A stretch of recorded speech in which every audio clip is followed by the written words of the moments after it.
Chapter 135. Pay Up. The hall downstairs began to be cleaned and closed. Wei Chang no longer wore a security uniform every day after work. He had learned to dress up. Uncle Wei, with a cheerful smile on her face, Tang Wei ran over and held onto Wei Chang's arm. Uncle Wei, hurry up and go on your date. Leave this to us. Yeah. Uncle Wei, you have to protect our store flower. The surrounding shop assistants jokingly shouted. Wei Chang patted Tang Wei's head and gently said, "Let's go." And Tang Wei even laid her head on her sweetheart's shoulder. It was getting more and more difficult for her to leave him, and all she wanted to do was to be together with Uncle Wei. Wei Chang was very lovable, but the boss upstairs was very annoyed. Yihua sat on the sofa in the office. The entire office seemed as if it was going to catch on fire. The entire office was filled with smoke and the ashtray was filled with cigarette butts. Looking at the time, it was already 12 o'clock. However, this woman was still stubborn. "I don't believe that you won't come and shout. Without my chest, can you fall asleep?" The clock on the wall kept ticking, and Yihua's cigarette never stopped. Finally, it was 1 o'clock. "You're not coming. You want to sleep in separate rooms?" "Not bad, Qinya." He was getting bolder and bolder. "Go get the quilt first." Yihua stood up and opened the door of the office. The smoke in the office seemed to have found a hole to escape from, and it drilled out of the office without any regard for its life. Arriving at the door of the bedroom, Yihua prepared to open the door and enter the bedroom. Unexpectedly, the door was locked from the inside. This is truly going against the heavens. To actually lock me outside the door, what kind of wife is this? Yihua wanted to kick the door open, but he didn't. Yihua looked at the situation inside the house, and saw that Qinya was hugging onto a big doll, and with a smile on her beautiful face, Qinya was fast asleep. She actually fell asleep smiling.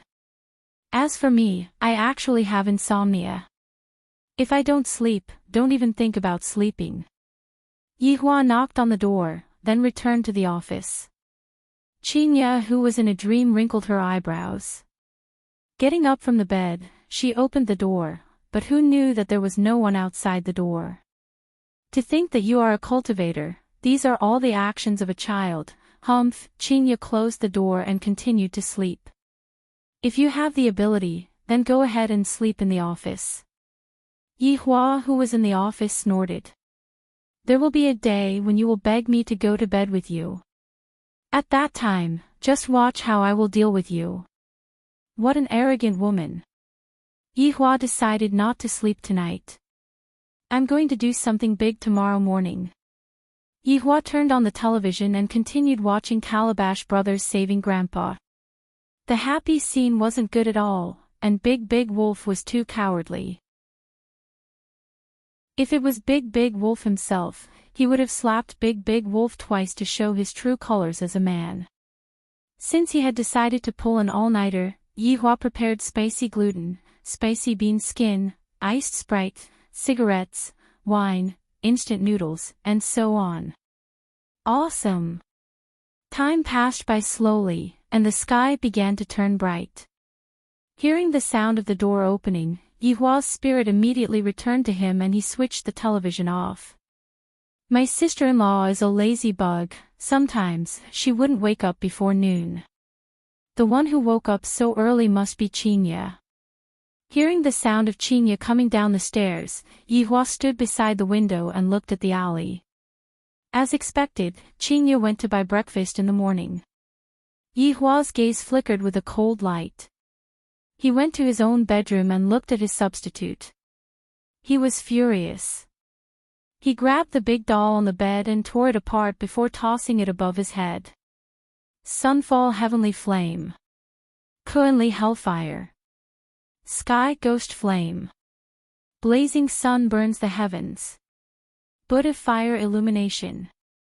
Looking from outside the window, the bedroom immediately became colorful.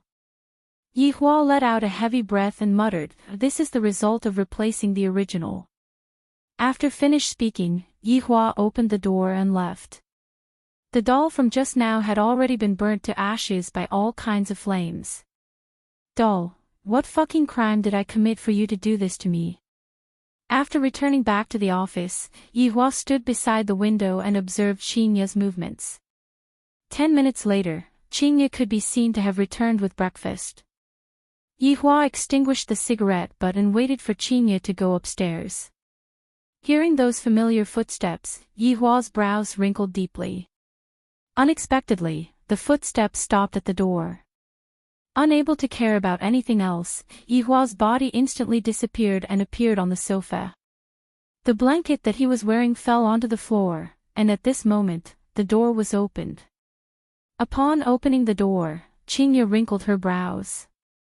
The inside of the door was filled with the smell of cigarettes and instant noodles. Looking at the man who was lying on the sofa, Xinya let out a sigh. Quietly walking over, she picked up the blanket that was on the floor and covered Yihua's body with it. Then, she placed the breakfast on the coffee table and casually opened the window of the room to let in some air. After doing all that, she left the office. The moment when the door was closed, Yihua opened his eyes. Looking at the blanket that was on his body and the jianbing that was on the coffee table, Yihua snorted, "At least you are sensible." Picking up the piping hot jianbing, Yihua looked at the amount of fillings. It should be an egg and a ham sausage. Biting down on it, it is rather fragrant. It is even better than the one that I bought myself. After returning back to the bedroom, Xinya went into a daze, because the doll that was on the bed disappeared. It has only been 10 minutes, how could the doll disappear on its own? Unless there is only one possibility, that miser that was pretending to be asleep. Do you think that by destroying my doll, I will have to beg you to come and sleep? Stop dreaming. For me, Xinya, to be able to get to where I am now, how could I not have a backup plan? Opening the wardrobe, Yihua saw that the 3 dolls were covered by clothes. Yihua, seems like you are going to have to sleep in the office for a few more days. After finished speaking, Xinya laughed tenderly and even threw herself onto the bed while laughing loudly. Yihua is too cute to actually be so stingy. If I were to suddenly appear when he was destroying the corpses, I wonder what kind of expression he would have. Only until noon did Yihua go out and casually walked into the bedroom. Looking at Xinya, who was currently reading a book on the bed, he asked, "What are we eating for lunch?" "Anything." Xinya replied indifferently. Look at this attitude of his, he is simply looking for a beating. However, his performance in the morning was not bad. I will forget about it this time. I prepared some meat like the one that I prepared last time. Yihua said indifferently. From start to finish, his head was looking towards the other side, seemingly like he did not care about it at all. Xinya almost couldn't help but laugh out loud. Sometimes, this fellow can anger me half to death, but sometimes, he can amuse me to death. Look at that face of his that does not care about it at all. All right. Xinya replied indifferently. Yihua was only giving face to the jianbing in the morning. If not, he wouldn't have given it to Xinya. "Qing Yutong. Are you eating lunch?" Yihua knocked on his sister-in-law's door and shouted. Qing Yutong's soft voice came from the inside, "Don't call me when you guys are eating, the one who gets hurt is always me. Today, we are eating meat for lunch." Yihua added a sentence. Immediately, a hurried voice rang out from the inside, and the door was instantly opened. Qing Yutong had an excited look on her face. "Brother-in-law, is that true?" Yihua responded. Qing Yutong let out a cry and hugged onto Yihua like a koala bear. "Get up. Your butt is itching, right?" Qing Yutong immediately let go of Yihua. "Brother-in-law, do you need my help? I can wash vegetables." Scram. Snort, snort, snort. At noon, Yihua prepared a high-class desolate banquet. On the surface, Xinya was cold and indifferent, but in her heart, she was extremely happy. Chapter 136. In the blink of an eye, it was already night. Just like yesterday, Yihua waited for Qinya to wake him up. Without the doll, let me see how you are going to sleep. Unexpectedly, after waiting for a while, it was already 1 a.m. Yihua decided to go and take a look at what was going on. Standing outside of the door, Yihua's face darkened. Why did another doll pop out? Didn't I burn the doll? Furthermore, Qinya didn't go out today, and there wasn't any express delivery. MLGB. How dare you sleep with my woman? I will kill you tomorrow morning. Yihua decided to stay up all night and wait for Qinya to go out and buy breakfast. However, he had already stayed up all night once yesterday, and his body was truly a bit unable to take it anymore. Spirit repair. He cast a spell on himself and was instantly full of energy. He could even kill a Kuin with one punch. The night gradually receded. Yihua was waiting for Qinya to go out and buy breakfast. Yihua stood at the window and looked at Qinya leaving, then immediately ran to the bedroom. Meanwhile, Qinya, who was going to buy breakfast, secretly took a look at Qinya, then immediately turned around and ran back to the bar. Wait till I catch you, I want to see how you are going to explain yourself. Yihua came to the bedroom and looked at the doll on the bed. Sunfall Heavenly Flames X2. Kuinli Hellfire X2. Sky Ghost Flame X2. Scorching Sun Burning Sky X2. Buddha Fire Illumination X2. Baby shouted in his heart, why am I a *2*? The one in front doesn't have one. Hearing the sound of hurried footsteps coming from the entrance of the staircase, Yihua's body faded away, and coincidentally, the door was opened by Qinya. When Qinya saw that the doll on the bed disappeared again, Qinya laughed out of anger. This is simply the jealousy king of the cultivation world. However, Yihua had also become smarter. He knew that Qinya must have definitely bought a lot of things. At noon, Yihua sneakily ran into the bedroom again, and sure enough, he discovered that damned doll in the wardrobe. To think that the damned doll is actually hiding in the wardrobe, waiting to sleep with my woman. Sunfall Heavenly Flames X10. Kuin Fire *10. Sky Ghost Flame X10. Scorching Sun Burning Sky X10. Buddha Fire Illumination *10. Wawa. However, when night came, Qinya still did not come. Yihua was already on the verge of going berserk, and he really wanted to burn all of the dolls in the world. However, when he arrived at the bedroom and took a look, Qinya was not sleeping inside. Could it be? This woman was actually carrying her sister-in-law. I am going to burn my sister-in-law as well. Qinya, do you really think that I, the Supreme Overlord, can't do anything to you? Coming to the office, Yihua called Wei Chang and Lai Gu over.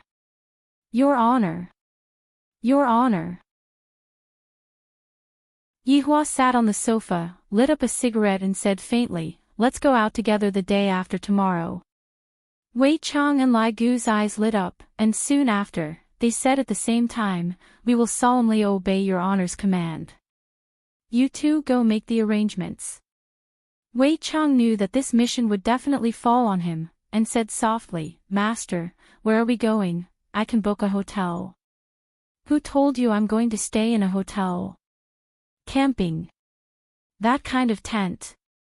Yihua shouted out gravely. These two brains have returned to the past again, right? If he were to stay in a hotel, with so many rooms, wouldn't he still be able to sleep wherever Qinya wanted? Lai Gu was very depressed. He didn't say anything, but he was also implicated. Subordinate understands, but... Wei Chang stammered, he was too embarrassed to say it out. But what? Wei Chang swallowed his saliva and said nervously, Your Honor, in the past, Subordinate was still alright when I was living alone, but recently, I got a girlfriend, and my expenses became bigger. Right now, even a mantu has to be eaten in 3 bites. Lai Gu had a look of disdain on his face. There is no one else who can be like you. Just like me, I have 3 female celebrities to support me, and my life is so free and easy. That's why I say, if you want to find a woman, you must find a woman who is rich, then live the life of a gigolo. It is very comfortable. Look at how His Honor is looking for rich people. Right now, the price of crayfish is at least 10 caddies. In the past, when did His Honor dare to be so extravagant? Looking at Wei Chang's depressed look, Lai Gu sighed. If you want money, look for Lai Gu. Yi Hua said coldly. Lai Gu's expression immediately collapsed and immediately said, Your Honor, subordinate is also poor. Hearing Lai Gu's words, Yi Hua and Wei Chang couldn't help but think back to the past. Every time Lai Gu was asked to fork out money, it was as if Lai Gu was asking for his life. Gold had almost piled up into a mountain, and Lai Gu still said that he didn't have money. Noticing His Honor's threatening gaze, Lai Gu immediately changed his words, Your Honor, subordinate still has a bit of money. Wei Chang, in the future, look for Lai Gu for all of the expenses. Right now, the business of the bar is getting worse day by day, all of you should save some money. Yi Hua said faintly. Wei Chang probed, What about madam? Upon mentioning Qingye, Yi Hua became unhappy and shouted out lightly, Can I even use that stupid woman's money? Why don't the 2 of you use your brains? This subordinate is slow-witted, this subordinate is also slow-witted. Yi Hua paused for a moment, then reminded, Are the 2 of you going to bring people with you the day after tomorrow? This subordinate will only bring little Tang along. I only have 3 celebrities with me, so I need someone to wait on me. Wei Chang looked at Lai Gu in disbelief. This bootlicking skill is truly not bad. Little Tang is a waitress, she can also be responsible. Wei Chang added. Yi Hua nodded his head, It's good that you have this intention. Wei Chang, you have to remember, don't buy too many tents, 3 tents is enough. Wei Chang was shocked, 3 tents. His Honor and Madam will definitely be 1, Lai Gu and his 3 celebrities will be 1, then I and Xiao Tang, His Honor is wise. To actually empathize with his subordinates so much, I am moved to tears, I will solemnly obey His Honor's command. Wei Chang said excitedly, even his tone was trembling. Yi Hua waved his hand, All of you can go back. Yes. Yes. After the 2 subordinates left, Yi Hua lied on the sofa and covered himself with a blanket. Why do I feel so miserable? Qingye, just you wait. As for Qing Yutong, Yi Hua definitely won't bring her along. What if Qingye sleeps with her little sister? Wouldn't this flawless plan of mine be ruined? Wanting Qing Yutong to cooperate with me is extremely easy, I just need to spank her butt and add meat in one go. Qing Yutong will happily agree to it. As long as I give her meat to eat, she will do anything. During dinner time, Qing Yutong rubbed her head and said, Big sister, I won't be going tomorrow, my head hurts. What's wrong? Qingye asked concernedly. I might have caught a cold. I told you to play less games, but you didn't listen. After finished speaking, Qingye went to look for medicine. You are already so old, yet you are still making me worry. Qing Yutong blinked her beautiful eyes towards Yi Hua, and Yi Hua silently nodded his head. Her acting is not bad, as expected of a movie empress. Qing Yutong endured the pain in her chest and ate the medicine. Big sister, you 2 can play at ease, I will look after the house. Qing Yutong said weakly, feeling as if she was going to die. Yi Hua felt that this was a bit exaggerated. As expected, looking at her little sister's appearance, Qingye said with concern, I think I will stay at home and take care of you. Yi Hua's heart sunk. Qing Yutong also knew that her acting just now was over the line. Her tone became a bit calmer, Big sister, I will be fine after sleeping for a while. Furthermore, I will be starting my live stream next week. I have to properly practice my skills. Chinya knocked onto her little sister's forehead petulantly. You are already so sick, yet you are still playing games. Let's see how you will be tomorrow morning. Although she was working together with her brother-in-law to lie to her big sister, the look of concern in her big sister's eyes really made Qin Yutong feel very touched. Qin Yutong could be seen hugging onto Chinya and said tenderly, "Big sister, you are the best." Chinya smiled, caressed onto her little sister's beautiful hair, then looked at Yi Hua who was silently eating. She discovered that ever since Yi Hua appeared, the relationship between her and her little sister had also become better, not like before. Everyone, rest early today.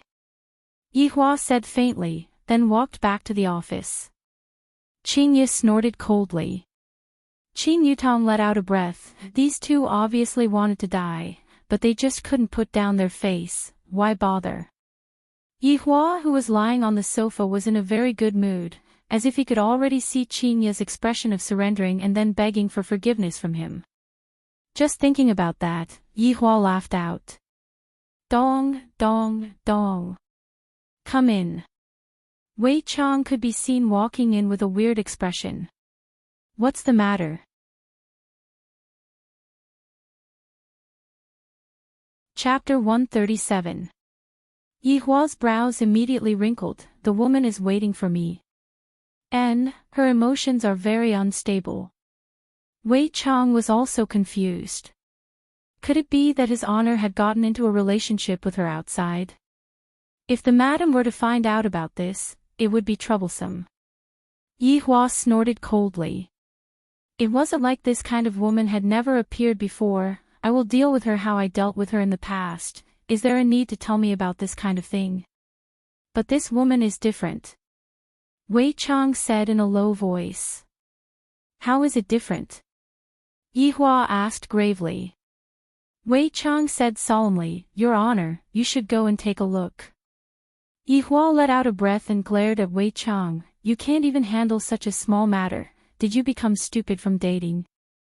Wei Chang didn't dare to make a sound. This really isn't the problem of dating, this is the problem of Your Honor. Yi Hua walked down the stairs. There was no one else in the hall, all the employees had left, and there was only a beautiful figure sitting there. The beautiful black hair hung down to her waist. Just this back view alone was enough to give Yi Hua a high score. Furthermore, there was a sword on the right hand of the woman. Meanwhile, she was currently drinking wine and seemed to be rather vexed. If it was the Yi Hua in the past, he would definitely go and strike up a conversation with the woman and then have a wonderful night with her. Thinking up to here, Yi Hua couldn't help but recall a past event. That woman seemed to be in the same state back then. Yi Hua gestured to Wei Chang, and Wei Chang nodded his head and walked forward. Miss, our boss is here. The woman who was drinking wine slowly turned her head around and took a look at Yi Hua.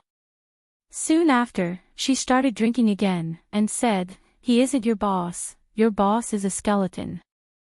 Yi Hua was immediately startled. This woman actually saw through my true identity. Wei Chang walked over and said in a low voice, Your Honor, isn't this strange? Yi Hua nodded his head. Seems like this woman doesn't come with good intentions. Let's get some information out of her first. How did she know that I am a skeleton? That's right, this woman is Sun Fang. Ever since she returned that night, Sun Fang heard all kinds of rumors, all kinds of versions. On the second day, it was as if the whole world knew that she was tainted by a skeleton. As the sect master of Cloud's sect, to be tainted by a skeleton. This is simply even more unbearable than being killed. Just yesterday, the rumor storm became even more shameless and despicable. A few elders of Cloud Martial School could no longer sit still. They begged Sun Fang to abdicate, otherwise, Cloud Martial School's 1,000 years of foundation would become a laughingstock for everyone. Sun Fang also knew the seriousness of the matter. She didn't blame the elders. Everyone was thinking for the sect. As for Sun Fang, she had left the Yin sect yesterday. She had left the home that she had lived in for a long time. In her heart, she had thought of committing suicide. However, Sun Fang was unwilling. Even if she had to die, she wanted to drag that skeleton down with her. His reputation and innocence had been completely destroyed by the skeleton. In this life, there was only one thing he wanted to do, and that was to kill that skeleton. Wei Chang pulled out the stool, and Yihua sat at the opposite of Sun Fang. He discovered that this woman was indeed beautiful, and her weak eyes seemed to have received a huge blow. "How did you know that I am a skeleton?" Yihua asked gravely, and his killing intent was revealed. Sun Fang was also a little dizzy from drinking too much. She misheard. She looked at the handsome guy in front of her and said, "Because I saw it. He's a skeleton. I want to kill him." Yihua and Wei Chang were both stupefied. What kind of plot is this? Wasn't he jumping way too fast? Why did you want to kill skeletons? Yihua asked curiously. Sun Fang's beautiful eyes turned cold, and a fierce aura burst out from her entire body, because it tainted my innocence. My only wish in this life is to kill it. The skeleton tainted the lady's innocence? Yihua couldn't help but curse out, F***K. Wei Chang was even more stupefied. He asked curiously, "Lady, may I ask, how did the skeleton taint your innocence?"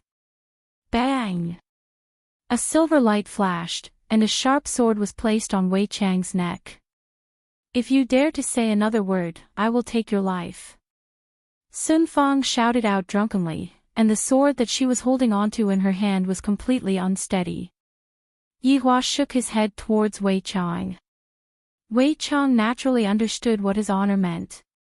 As an undead, to actually have such a scum of the same race, Yihua decided to get rid of this woman. This woman looks rather pitiful. Recently, I have become a good person. Do you still remember the characteristics of that skeleton? For example, weapons and clothes. Yihua asked. Sun Fang's head was dizzy, and while swaying, she said intermittently, It likes to play with my phone, fish, it wears a black gown, and it has a big scythe. It doesn't know how to speak, and its mouth often makes jijijit sounds." Hearing that, Yihua was confused. On the other hand, Wei Chang was stupefied. Isn't this the fucking death mage? The evil spirit that I summoned actually tainted a human woman. How is this possible? It is just a skeleton, how did it do that? Your Honor, subordinate has a matter to report to you. Wei Chang said in a low voice. Yihua silently nodded his head, and conveniently called Lai Gu over. This damned skeleton is going to be stewed after I capture it. Your Honor, the skeleton that this woman is talking about, it is one of us. Wei Chang finally spoke out, and immediately, he felt that his entire body had become light. Yihua and Lai Gu were both stupefied. It is an evil spirit that subordinates summoned out to handle some matters. Wei Chang continued. After a moment of astonishment, Yihua said faintly, "Since it is one of us, then forget about it. However, we have to make things clear, if both parties are willing to do it, then we can just chase it away. If it is a one-sided forceful act, then we have to ask it to take responsibility. For it to even come to my place to cause trouble, what is this? Your Honor is right, I will call it over right now and have it confront this lady face to face." Wei Chang felt that it should be like that, just that. I really don't understand, how did a skeleton taint a human? Lai Gu said in a low voice, "Damn, is the evil spirit that you summoned so good at flirting? Even I have some thoughts about this woman. Lai Gu, how can you not be disgusted, to think about my little brother's woman? TSK, I was just joking, look at how anxious you are, I am a man who has mysophobia." Wei Chang chuckled. What a neat freak. Everyone moved to the toilet, and Wei Chang began his daily summoning, Death Mage. Under the overhead bridge, it was still the same position, it was still the same black gown, and it was still sitting on the side of Death. The only thing that changed was Death Mage's phone. From a 10,000 yuan phone to a 1,000 yuan phone, even if it was late at night, Death Mage was still struggling. Bu, the surrounding vagrants' ears were all filled with cotton. Suddenly, Death Mage stopped, and his body instantly disappeared. The surrounding vagrants felt that the flies in their ears had finally flown away, and all of them let out a breath of relief. Finally, they were able to sleep peacefully. In the toilet of the leisure bar. Can't you just choose a clean place to summon? Yi Hua said displeased. Wei Chang said respectfully, Your Honor, be at ease, I have already cleaned up the place. Can I lick it? Lai Gu pouted his mouth and said. Right at this moment, a black figure appeared. Death Mage went into a daze for a moment, and soon after, he didn't even dare to think anymore and kneeled onto the ground, Your Honor.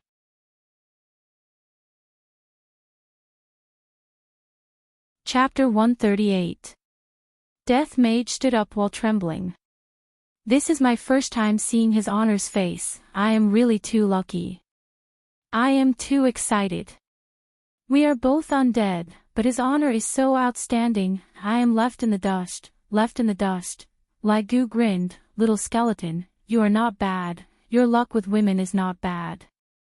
Death Mage lowered his head, not daring to make any unnecessary movements and not daring to speak casually. Yi Hua said faintly, Come out and take a look. Everyone walked out of the toilet. Do you know that woman? Yi Hua asked gravely. Death Mage did not dare to be negligent, Your Honor, I know her. She said that you have tainted her innocence, is that true? Yi Hua continued to ask. Death Mage went into a daze. Tainted her innocence. How? With my fingers. Your Honor, this is purely framing subordinate. I hope that Your Honor can return subordinate's innocence. Subordinate's innocence cannot be tainted by a woman. Death Mage immediately kowtowed. This woman is too shameless to actually complain about me in front of His Honor. Isn't it just removing your title as a female slave? To actually make such a big fuss in front of His Honor. Hateful humans. If I had known earlier, I wouldn't have made the bet. I lost again. Yi Hua took out a cigarette, and Lai Gu immediately got angry. Lai Gu breathed out a mouthful of smoke. Do you dare to say it clearly to her face? Subordinate dares. Death Mage said gravely. All right, we will be witnesses then. If you dare to lie to me, you should know what will happen to you. Yi Hua said faintly. His words contained a majestic might, causing Death Mage to not dare to make any small movements. Subordinate understands, subordinate will confront this woman right now. Death Mage was rather angry as well. I didn't kill this woman, and yet, this woman actually came to disturb His Honor's cultivation. Luckily, His Honor didn't blame me. If not, even if I were to die 10,000 times, I wouldn't be able to absolve myself from the blame. Damn, this subordinate of yours is not bad. This show is definitely going to be fun to watch. Lai Gu said softly at the side. Wei Chang let out a sigh. How can my subordinate possibly get close to a woman? It is completely impossible. Death Mage could be seen walking over slowly and stopped 5 meters away from Sun Fang. Sun Fang turned her head and looked towards Death Mage, and the two's gazes intersected in the air. Confirmed gaze. I met the right person. When Lai Gu saw the gazes of the two of them, he couldn't help but sing out slowly. That feeling of deep affection seemed to be reminiscing about his mother dragon. Sun Fang was already drunk to the point of dizziness, but when she saw that skull face, her blurred eyes instantly surged with killing intent. Without saying anything, she raised her sword and rushed forward. To a person who was already drunk, their brain might be able to move, but their body would not be able to keep up with the rhythm. As a result, Sun Fang directly pounced into Death Mage's embrace. Wei Chang stretched out his hand and covered Lai Gu's eyes. Children shouldn't look. Lai Gu immediately slapped Lai Gu's hand away. What? You want to monopolize such a good show? What if she wants to take off her clothes? As expected, this is a good show. Yi Hua muttered. Death Mage was alarmed. This feeling doesn't come from the woman, but from his honor who is at the side. Sun Fang was feeling dizzy, and the long sword in her hand had already fallen onto the ground. Her small fist landed onto Death Mage's chest. Yi Hua and his two subordinates went into a daze. Why does this action seem so familiar? I'm going to kill you. I'm going to kill you, you skeleton, to actually forcefully kiss me and destroy my chastity. I'm going to kill you. Not only did this kind of tone not have any lethality, it was more like a woman who was acting coquettishly. For example, Yi Hua was able to sense that Qingya would often say some unrealistic things. This time, Wei Chang finally understood what was going on. It seems like it was his subordinate who forcefully kissed another woman, and the other party was the kind of woman who viewed chastity as her life. I'm going to kill you. While speaking, Sun Fang became drunk. To her, the past few days were too tiring. Yi Hua brought Wei Chang and Lai Gu over and said, Do you know your crime? Death Mage was greatly startled and immediately knelt down. Your honor, please spare my life. Subordinate only lowered my head, she didn't resist, and subordinate didn't destroy her chastity. Then, before you kissed her, did you get the other party's permission? Yi Hua asked gravely. Death Mage actually started sweating, and after a while, he said, subordinate knows his crime.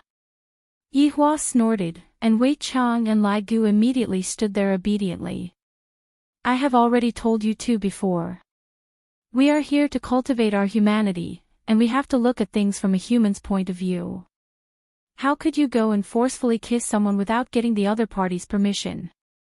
Fortunately, you are my subordinate, if not, I would have stewed you. Yi Hua gave out a severe criticism. Is it glorious for something like this to be spread out? For a subordinate to have to forcefully kiss a human, and that human came to me to reason with me, if this was to be spread out, where would my face be? Death Mage was exulted. Thank you, your honor, for not killing me. Tell me what happened once, Lai Gu, bring the hops over. Yi Hua sat down and said. Wei Chang added, I want the melon seeds too.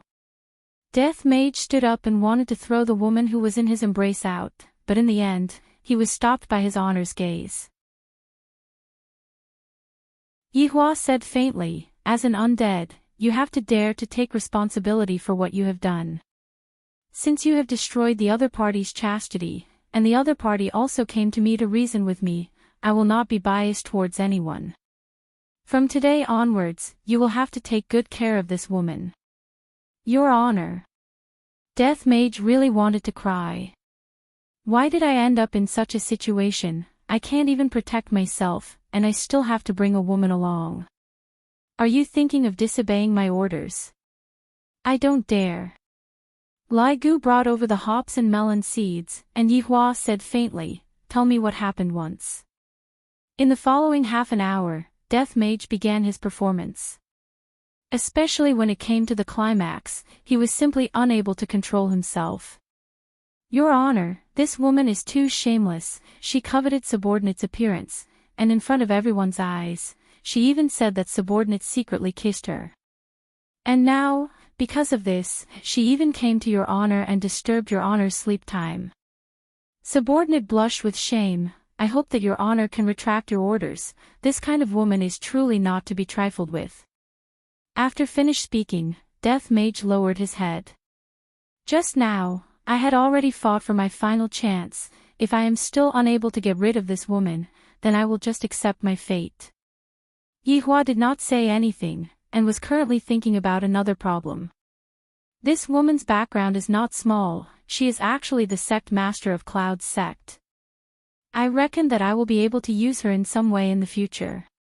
For a woman like this to be compatible with my subordinate, just that, for me to make my subordinate use the honey trap, this is truly making things difficult for me. What do you two think? Yihua asked Wei Chang and Lai Gu.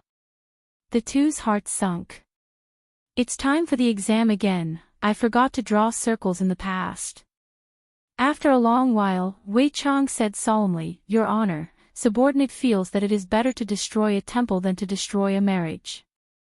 Since this sect master has taken a fancy to my subordinate, as the sect master, should be happy. Hearing what Wei Chang said, Lai Gu's eyes shone, Your Honor, what gluttonous monster said is extremely true, this is a love that transcends races. However, when Lai Gu finished speaking, the three went into a daze. Soon after, they looked towards Death Mage's face, then looked towards Sun Fang who was in Death Mage's embrace. This fellow actually used his real body to make a human woman fall in love with him, and furthermore, the human woman is a beautiful female sect master. This female sect master's taste is rather unique. If Yihua and the others were to reveal their real bodies, I reckon that other people would probably faint from fright. Yihua coughed lightly. He did not want to lecture his two subordinates and said, It is already quite late, this matter is decided, all of you can go back to your places now. After finished speaking, Yihua turned around and went upstairs. My little brother's woman has already come to look for me, and my little brother's woman is even more so, and yet, my woman is acting like that.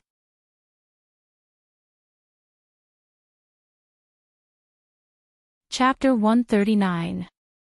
Death Mage hugged onto Sun Fang who was in his embrace, and he even had the heart to die as he shouted out lightly, Master, since his honor has spoken, you should just treat this human well. After Wei Chang finished speaking, he stepped into the black void. Lai Gu smiled and patted on Death Mage's shoulder, If you don't want it, you can give it to me. Death Mage was very straightforward as he stretched out both of his hands. Lai Gu was startled. His honor is from the undead race as well, and this undead race sure is straightforward. Brat, it is better for you to keep it for yourself. After finished speaking, Lai Gu disappeared, leaving behind Death Mage who had a depressed look on his face. Looking at the woman in his arms, the corners of her eyes were still wet. Even though she was drunk, her brows were still tightly knitted. Death Mage let out a heavy sigh, If I knew that it would be like this, I wouldn't have revoked her identity as a female slave. Listening to his honor's words, I still have to treat her well. How is it possible that I don't even have money to play games, and I still have to raise a woman? What kind of joke is this? Death Mage also disappeared from the leisure bar. As for where he went, it was naturally under the heavenly bridge. The only difference was that he had to carry a woman while fishing, and the surrounding vagrants were suffering unspeakably. The next day, Yihua woke up very early in the morning and looked at the weather outside. The weather was warm and sunny, the weather was the most suitable for traveling. When he thought of his meticulous plan, the corners of his mouth unconsciously curled up. After washing up, Yihua woke up Qingye who was sleeping in his sister-in-law's room. Qing Yutong naturally had to pretend that she had recovered from her illness. This way, Qingye would be able to go to Yihua's room with peace of mind. Qingye had prepared some clothes, and while wearing a big round hat to block the sun, Qingye looked very comfortable. Right now, even if Qingye didn't have any noble clothes on, Qingye was still able to show off her nobility. Yihua was very satisfied with Qingye's change. This is the temperament that his honor's wife should have. Yihua, where are we going? Qingye asked faintly, and her tone was still the same, neither warm nor angry. Yihua said indifferently, You will know once you get there. This guy, he wanted to give me a surprise but he was still sneaky. Do you think I don't know what you're thinking? Little sister must have been bribed by you. At this moment, Wei Chang and Lai Gu were already waiting downstairs. Beside them, there were 4 women who were dressed in maid attire, and they were acting as the service personnel for this trip. Among them were Wei Chang's girlfriend, Tang Wei, and Lai Gu's three big celebrities, Yi, Wen Xia, and Bai Xiaozhen. It must be said that Wei Chang and Lai Gu's eyesight was very good. These four women could be considered as top-notch beauties, especially after they ate the golden delicate crane.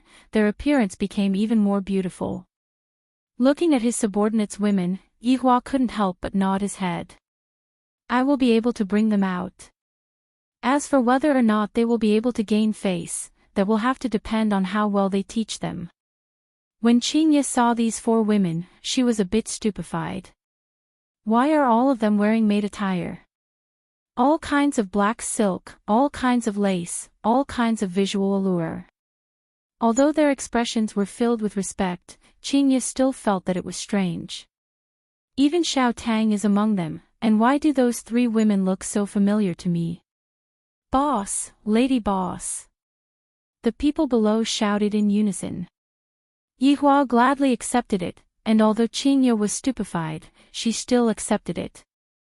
Those three celebrities are my subordinates' women. Yihua added, lest the jealous king beside him took the opportunity to make a fuss. Qingye snorted. Today is a rare opportunity. I and my subordinate have not gone out together for a very long time. As for why I am bringing them out, firstly, they can do odd jobs, and secondly, they also need to go on a date. Yihua said faintly. Qingye didn't believe him. Are all you cultivators like this when you go out? Do you feel that they have become our big light bulb? If you want, we can go to the world of just the two of us. Yihua said softly beside Qingye's ear. Towards Yihua's teasing, Qingye pinched Yihua harshly, then rolled her eyes at Yihua and walked forward. Yihua laughed lightly. Women, they always say one thing but mean another. The four women who were acting as maids immediately took over the small box from Qingye's hands, and their expressions were incomparably respectful. Yihua, Wei Chang, and Lai Gu walked at the back. Are there any abnormalities with your women? Yihua asked faintly. Your Honor, don't worry, they are able to fight, defend, and deal damage. Lai Gu laughed. Wei Chang laughed lightly. Right now, Xiao Tang is still not proficient in controlling her strength. Subordinate will let her practice diligently in the future. The two of you have done well. In the future, there will definitely be more people that will be needed. For now, train properly. Yes. Yes. Outside of the bar, two top-end Kians were parked. This time, Qingye finally did not have to be the chauffeur and sat at the back with Yihua. Wei Chang was the chauffeur, Lai Gu sat at the front passenger seat, and the four maids sat in the second car. Yihua didn't say where they were going, but Wei Chang knew where they were going. Playing was a part of it, causing trouble was also a part of it, and killing was also a part of it. After Lai Gu got onto the car, he sent a message to his women, telling them to go and clear the bar first, to prevent anyone from disturbing his honor's mood. After receiving the message, Lai Gu said to Wen Xia who was beside him, Gu told us to go and clear the bar first. Wen Xia was the only one who had short hair out of the four women. She was filled with a heroic spirit, and even gave people a kind of feeling of handsomeness. Of course, it was the kind of handsomeness that belonged to women, and her figure belonged to the fiery type. Lai Gu was very fond of this type. The one who was sitting behind Wen Xia was called Bai Xiaozhen. She belonged to the cute type of beauty. Her oval face looked very comfortable, and her bashful look couldn't help but make people feel tender towards her. As for Tang Wei, there was no need to talk about her. She belonged to the pure type of girl. Perhaps it was because she wasn't familiar with Lai Gu, or perhaps it was because she saw the three celebrities. She was a bit nervous. Clear the bar.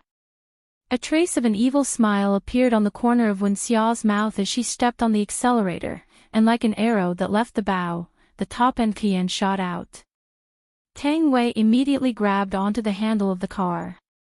I feel that they are very ferocious. They are completely different from what I see on television. In the beginning, Tang Wei was actually very nervous. Uncle Wei asked me to come over and act as the boss's waiter, and I felt that it was quite an honor. However, when I thought about how I am the only one coming over, I became a bit nervous, afraid that I would do something wrong. After hearing that there were 3 more celebrities, Tang Wei immediately let out a sigh of relief. When she saw the 3 celebrities that came over this morning, Tang Wei was very surprised. They are actually the popular actresses. I even secretly asked Uncle Wei, and in the end, those 3 actresses are actually Uncle Wei's friends' women. I am about to get dizzy. However, looking at their expressions, they are even more nervous than me. Hello, I am Bai Xiaojun, nice to meet you. Just when Tang Wei was thinking blindly, Bai Xiaojun, who was at the side, took the initiative to greet Tang Wei, and with a blush on her small face, Tang Wei cried out in surprise. Soon after, she held on to Bai Xiaojun's delicate hand and said, "Hello, I am Tang Wei. From what I heard from Gu Gu, you are Uncle Wei's girlfriend." Bai Xiaojun's voice was a bit low. Even if she was talking to a girl, she would still be shy and lower her head. However, it was precisely because of this that Bai Xiaojun gained countless fans in the entertainment circle. Every time a male fan saw that shy look on Bai Xiaojun's face, Bai Xiaojun would instantly earn a few 100 million.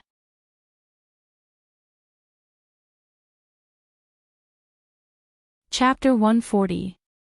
You guys know about this too. Tang Wei also became a bit shy, and a blush slowly climbed onto her neck. Wen Xia, who was driving, stretched out her hand and said coolly, "Wen Xia." Tang Wei immediately held onto her hand. "Hello."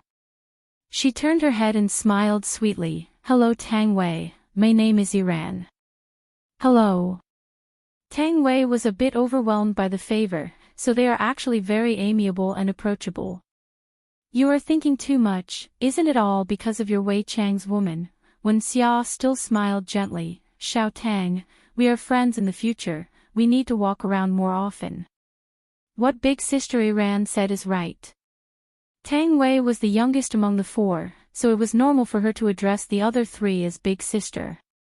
Bai Xiaojun said weakly, "Tang Wei, are you prepared? We are going to clear the place later." "Do we need to prepare for clearing the place too?" Tang Wei asked innocently. Wen Xia said calmly, "Clearing the place is equivalent to killing." Tang Wei was immediately stupefied, while Bai Xiaojun seemed very shy, but her pair of beautiful eyes were flickering with excitement.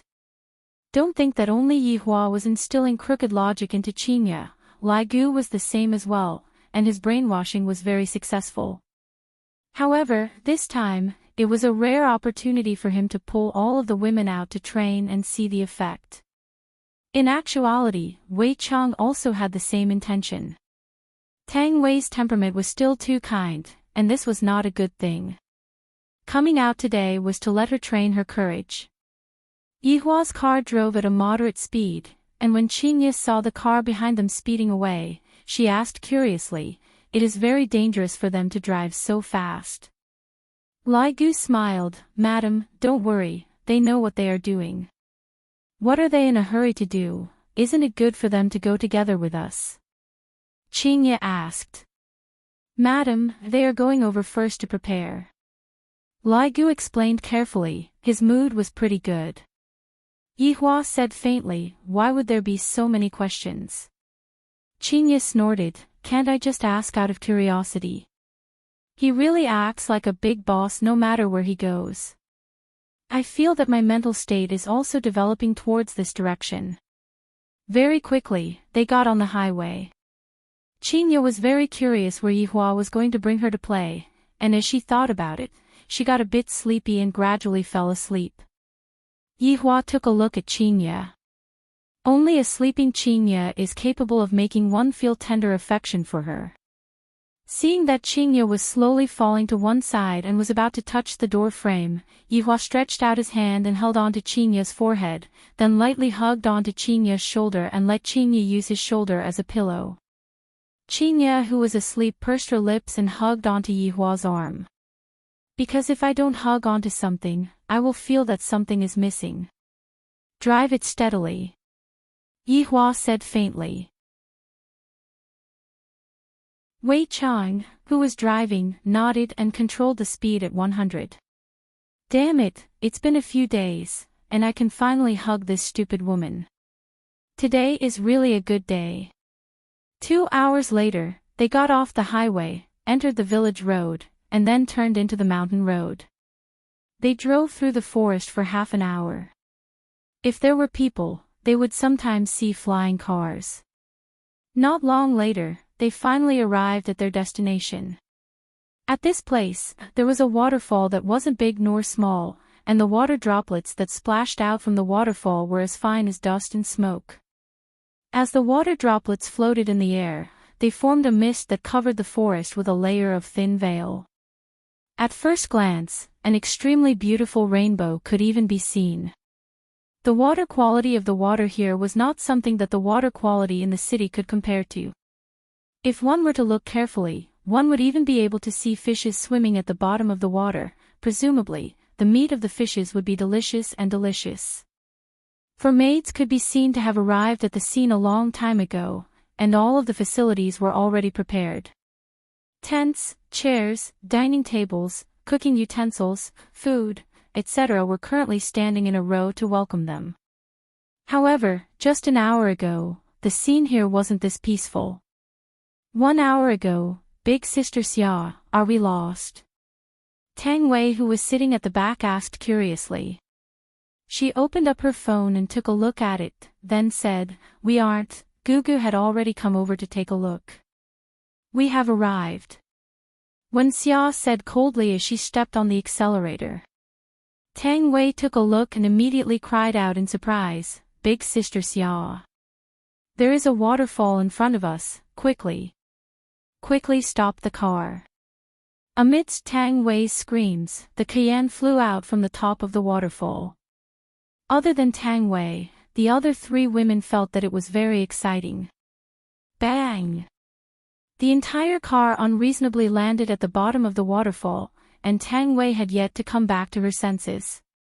Bai Ji still smiled. "Everyone, prepare yourselves and strive to perform well in front of the boss. Don't make things difficult for Gugu." "You are still right, although it is just a simple outing." Gugu said that it is also a part of the boss test. When Xiao loosened the seatbelt and took out a mirror to take a look at herself. "I better not lose face as a man in front of the boss." Tang Wei was completely stupefied, not understanding what they were talking about. "What are you all talking about? Why don't I understand what you all are talking about?" Tang Wei asked confusedly. Bai Xiaojun said tenderly, "Tang Wei, you will know after we get off the car." While feeling puzzled, Tang Wei got off the car along with the 3 women. Sizing up the surroundings, "I feel that it is indeed not bad. This is a good place for camping." For such delicate and beautiful women appeared in the depths of the forest, and furthermore, they were dressed so alluringly. All of them were dressed in black lace-made attire, and their long legs were dressed in black stockings, and the stockings were even the kind that had a net on them. On their feet, they were wearing high heels, and their long legs were vividly displayed. Immediately, countless sounds of saliva being swallowed rang out from the surroundings. Bang! Bang! Bang! In an instant, countless figures descended from the sky, and the way they appeared was extremely shocking. Wherever they landed, the ground would be stepped on, and from this, it could be seen how valiant they were. Tang Wei was a bit scared as she moved closer to the other 3 women. Around 100 people surrounded the 4 women in the center, and all of these people were dressed in different styles. Some were dressed in ancient style, some were dressed in modern style, and there were even some who wore bell-bottoms. However, the only thing that all of them had in common was their gazes. They wished that they could swallow the 4 women in front of them. A handsome man could be seen flinging his bangs as he walked out with large strides. "I am Extreme Will Pavilion's big disciple, Sun Wei." "You all, who are you all?" immediately revealed a delicate and weak look as she hugged onto Wen Xiao's arm. Not only did this action not make others feel pity for her, even started laughing out loud, and his gaze revealed savagery. Beauties, this place has long been taken over by us. Let's go then. As expected of a celebrity, when they start playing around, it would be great. Sun Wei immediately stopped. Beauties, don't be like this, I have just regained my single status, and I can see that you look pretty good, how about becoming my girlfriend?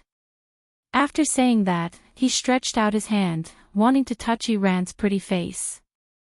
However, before he could even touch her face, he flew into the sky like a cannonball and even lit up for a moment. Bai Xiaozhen said shyly, I only wanted to give him a kick, I didn't expect that it would turn out like this. The surrounding men sucked in a breath of cold air. A delicate woman had actually kicked an adult man into the air, and this was not an ordinary kick. He flew into the sky and had yet to land.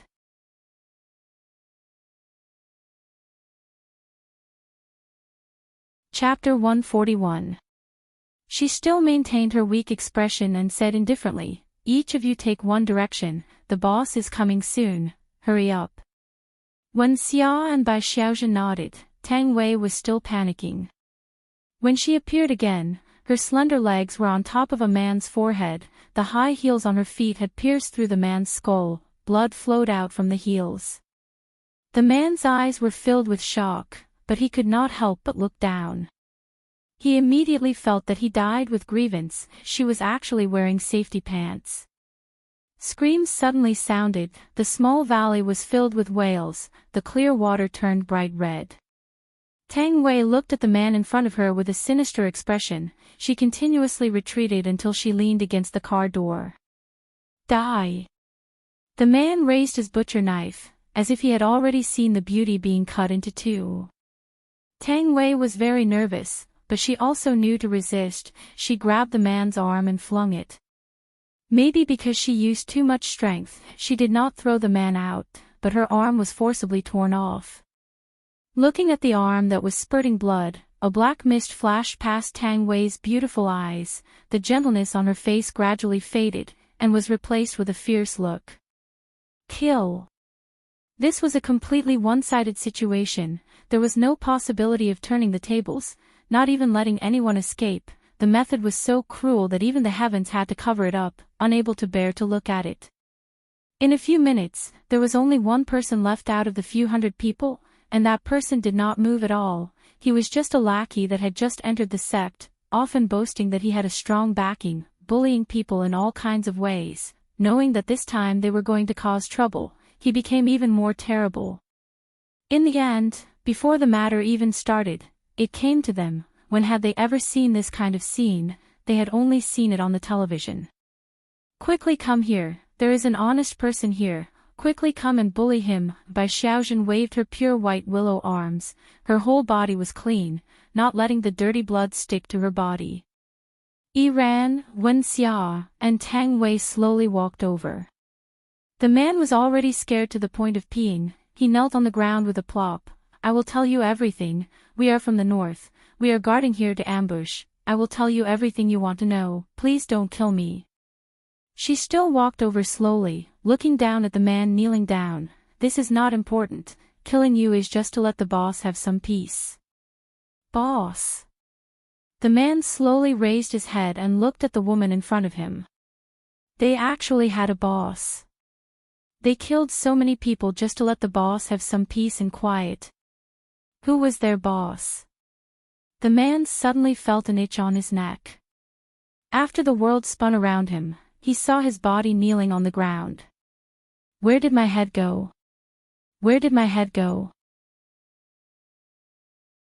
Why can't I feel the existence of my hands? No. I don't want to die. After dealing with the last one, he opened the trunk again. Let's split up the work. Don't dirty the boss's eyes. That was the situation an hour ago. Get up. Yihua called out lightly. Sob, sob, sob, Yihua sighed helplessly. However, when Qinya let out such a tender moan, Yihua felt his heart itching. Have we arrived? Qinya opened her hazy beautiful eyes, and suddenly discovered that she was currently hugging onto Yihua. Qinya immediately let go of Yihua. Yihua snorted coldly, "What, are you going to let go after hugging me enough?" It's not like I wanted to hug you on purpose," Qinya said in a low voice, then opened the door and got off the car, not giving Yihua the chance to flip out. A slight smile appeared on Yihua's face. "Your Honor, seems like the madam is still unable to escape from your palms." Wei Chang calmed down and said with a slight smile. Yihua snorted lightly, "She will never be able to escape from my palms in this lifetime." Lai Gu quickly took out a small notebook and recorded down His Honor's golden words, then tell them to his women. Wouldn't that make them feel extremely touched? Then, just thinking about all kinds of services made me feel extremely happy. After getting off the car, Yihua smelled a familiar smell of blood. Taking a deep breath, "I feel great. Boss." The four women shouted out tenderly. Yihua nodded his head and said faintly, "You have done well. Thank you for your praise, boss." The four women slightly bowed their bodies and shouted out. Meanwhile, Qinya was currently playing with rocks not far away.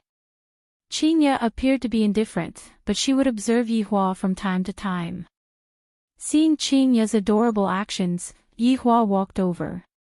"Even the boss is praising you all, not bad." Lai Gu walked forward and hooked onto Bai Xiaozhen's chin. Bai Xiaozhen shyly lowered her head. "Wenxia, give me a smile."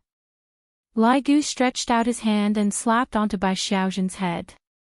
Wenxia, who had been cold the entire time, revealed a bashful look, annoying, haha. While they were whispering sweet nothings to each other, Tang Wei directly threw herself into Wei Chang's embrace. Gently caressing the woman in his arms, Wei Chang said softly, "Are you used to it?" "Yes, it's all right." From an obedient schoolgirl, Tang Wei gradually turned into a female killing god. The three celebrities were also the same. In the past, they did not even dare to think that they would have such a day. Bad guy training school. Do you want to know about it? Yihua walked to Qinya's side and said faintly, "You drooled just now again." Qinya took a glance at Yihua's shoulder. "There is nothing there, liar." "Don't look, I wiped it off." "Humph. Pay attention to your image. With so many subordinates looking at you, you have to act like a wife." Yihua said, then walked towards Wei Chang and the others. Qinya stomped her feet and threw out a small stone. "This scoundrel is actually starting to educate me again. Doesn't he know that we are in a cold war?" However, what Yihua said was still reasonable. As a madam, she had to act like a madam and not let her subordinates look down on her. "I'll give him some face today." After finished speaking, Qinya's aura changed and she slowly walked over. Yihua said to Wei Chang and Lai Gu, "Look, as long as I play a few tricks, she will immediately surrender. Your Honor is wise and resourceful, subordinate admires you." Wei Chang said fearfully. "Seems like in the future, if I encounter any relationship problems, I can look for His Honor to resolve them. Your Honor is formidable." Lai Gu was filled with admiration. His Honor is becoming more and more intelligent. He is no longer as simple-minded as he was in the past. In order to show his authority, Yihua waved his hand towards Qinya. Qinya pouted her mouth, then walked over. Yihua felt very comfortable in his heart. This is just the beginning, that's all. Of course, a barbecue was necessary for camping. All of these things have already been prepared. As the four maids for today, their mission was to take care of everyone's food and drinks. Yihua sat at the side of the water and started fishing. Accompanying him was naturally Wei Chang and Lai Gu. Wei Chang was still alright, but Lai Gu had an impatient look on his face. Because not a single fish took the bait, he was about to explode from anger. Qinya lay on the bench and would occasionally peel some fruits for Yihua. This could be counted as giving Yihua a bit of face to prevent him from throwing a tantrum.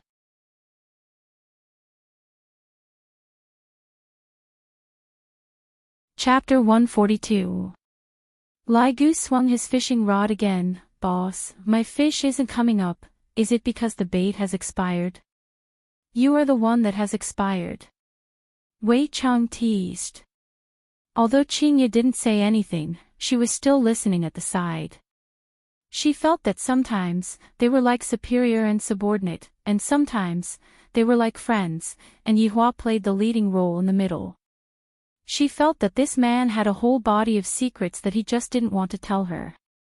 A cultivator actually opened a bar in a remote alley, and his subordinates were even working as security guards in the bar.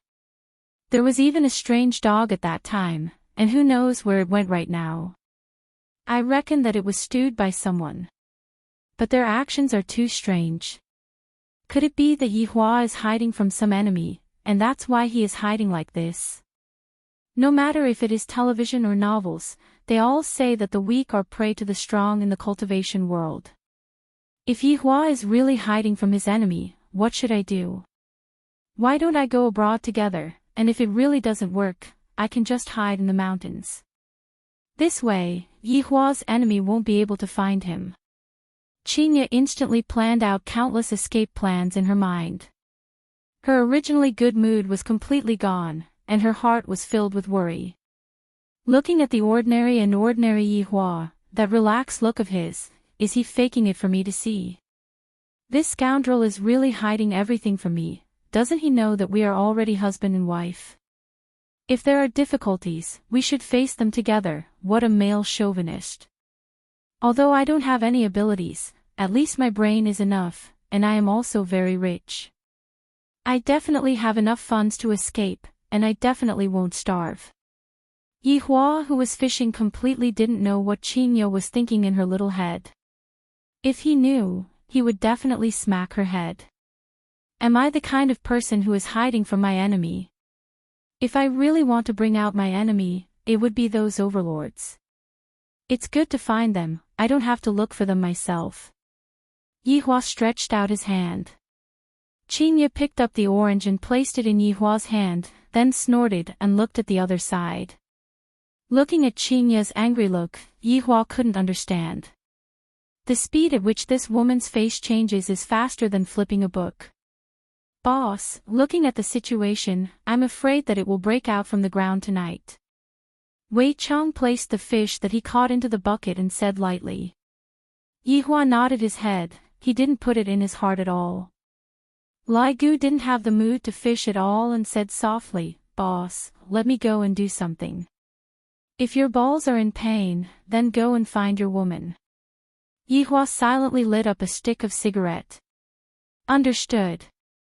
Lai Gu immediately put down the fishing rod in his hand, then turned around and walked towards his woman. After that, he pulled Wen Xia, who had a bashful look, and ran into the forest. Meanwhile, Tang Wei, who was chopping vegetables, had a look of curiosity on her face. Qingye snorted coldly. What kind of subordinate will have what kind of boss? Since subordinates are frivolous by nature, the boss will definitely not be any better. Thinking back to the time when I met Yihua just now, he was flirting with a good girl. Boss, are we really not going to do anything this time? Wei Chang asked curiously. Yihua took a puff of his cigarette and stared at the water. Do you still remember the question that I asked you yesterday? Problem. That subordinate of yours. Yihua reminded. Wei Chang recalled what his honor meant, but he still didn't understand what his honor meant. Your subordinate is slow-witted. Flicking away the cigarette ash, Yihua said calmly, according to the words of the humans, we are not part of their circle. However, it is different now, we have their people. Boss, you are talking about that woman. Wei Chang's eyes lit up. If that woman didn't appear, the two of you would have gone to play today. However, I have changed my mind. Wei Chang still didn't quite understand and was very confused. Yihua continued, sometimes, humans will be unscrupulous in order to achieve their goals. Even if it means ruining a woman's innocence and making her wish that she was dead, if I were to make use of that woman, I would be able to pick up a butcher's knife and kill my own kind, how interesting would that be? Wei Chang finally understood and said in submission, "Boss is brilliant. Remember back then, how many humans were abandoned by their companions? If I had taken them in back then, they would have become a sharp sword. However, it is a pity that back then, I was too foolish, and the consequences were even more devastating."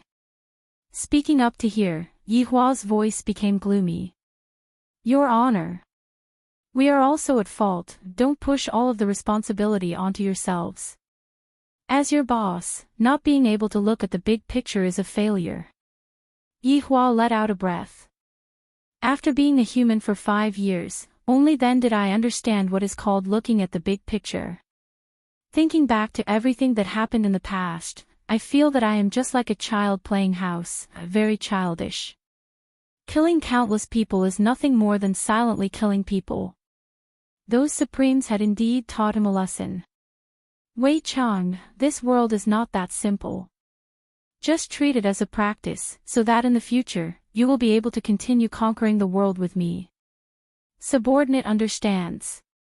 A trace of bloodthirstiness flashed past Wei Chang's eyes, and a scene had already appeared in his mind. His honor was standing in the center position, and behind him were the 7 sins from back then, and beneath his feet were all human skeletons. Have your little skeleton make preparations, whether or not that female sect leader will be able to change sides will depend on him. Yi Hua flicked away the cigarette but that was in his hand, then drew an arc in the air and landed on the surface of the water. Yes. Qingya pursed her sexy cherry lips. These two fellows are actually whispering to each other and acting so sneakily, they definitely don't have any good intentions.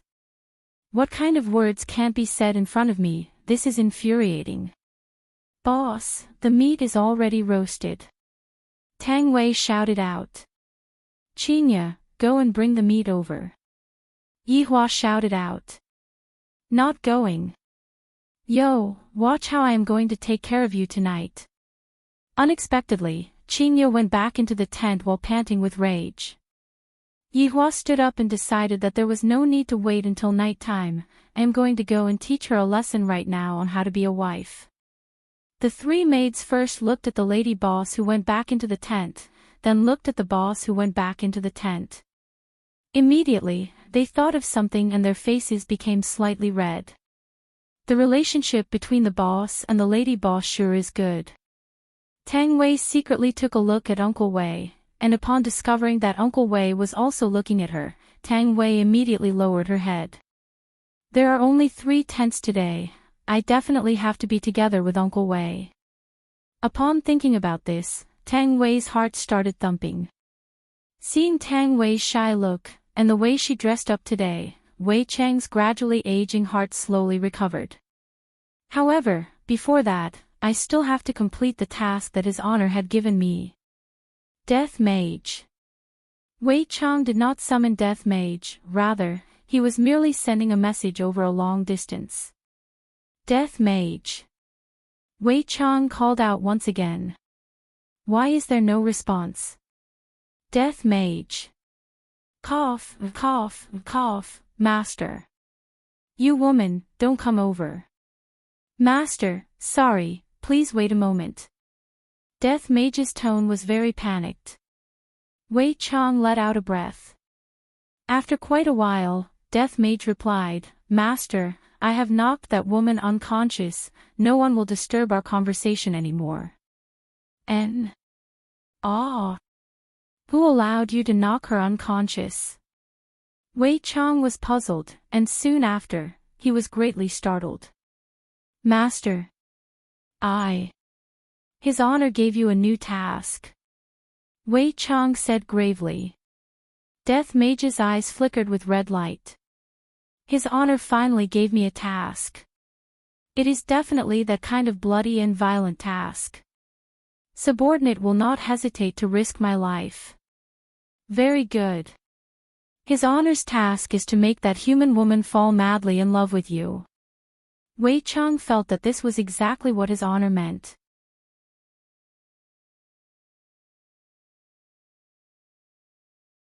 Chapter 143. Since you don't speak, I'll take it that you agree. There's a chance today. Take it. Wei Chang cut off the connection. On the other side, Death Mage had a stupefied look on his face as he looked at the woman who had fainted. Make her fall in love with me. Perhaps it was possible to turn her into a skeleton. After all, she was a bit ugly and not as good-looking as a skeleton.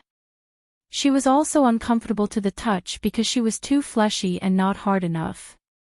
In the tent. Seeing that Yihua walked in, Qingye said coldly, "Don't come in, get out." Yihua directly sat down and said faintly, "This is my tent, why can't I come in?" Seeing that Qingye was about to stand up and leave, Yihua said unhurriedly, "The other two tents belong to Wei Chang and Lai Gu. You are shameless." Qingye scolded, and her small fists immediately punched towards Yizichin. Meanwhile, Yihua grabbed onto Qingye's wrist, "Other than here, you can't go anywhere else." "I'm going back." "Go back. The road is full of trees, and I'm afraid it will be dark before you can walk out of here. There are many wild beasts in this wilderness." Qingye glared at him and said angrily, "You schemed against me." Yihua did not speak and slowly laid down. Meanwhile, Qingye snorted and laid on the other side of the bed. After a while, Yihua said faintly, "I allow you to come over." This sentence of Yihua's caused Qingye to be angered to the point of laughing.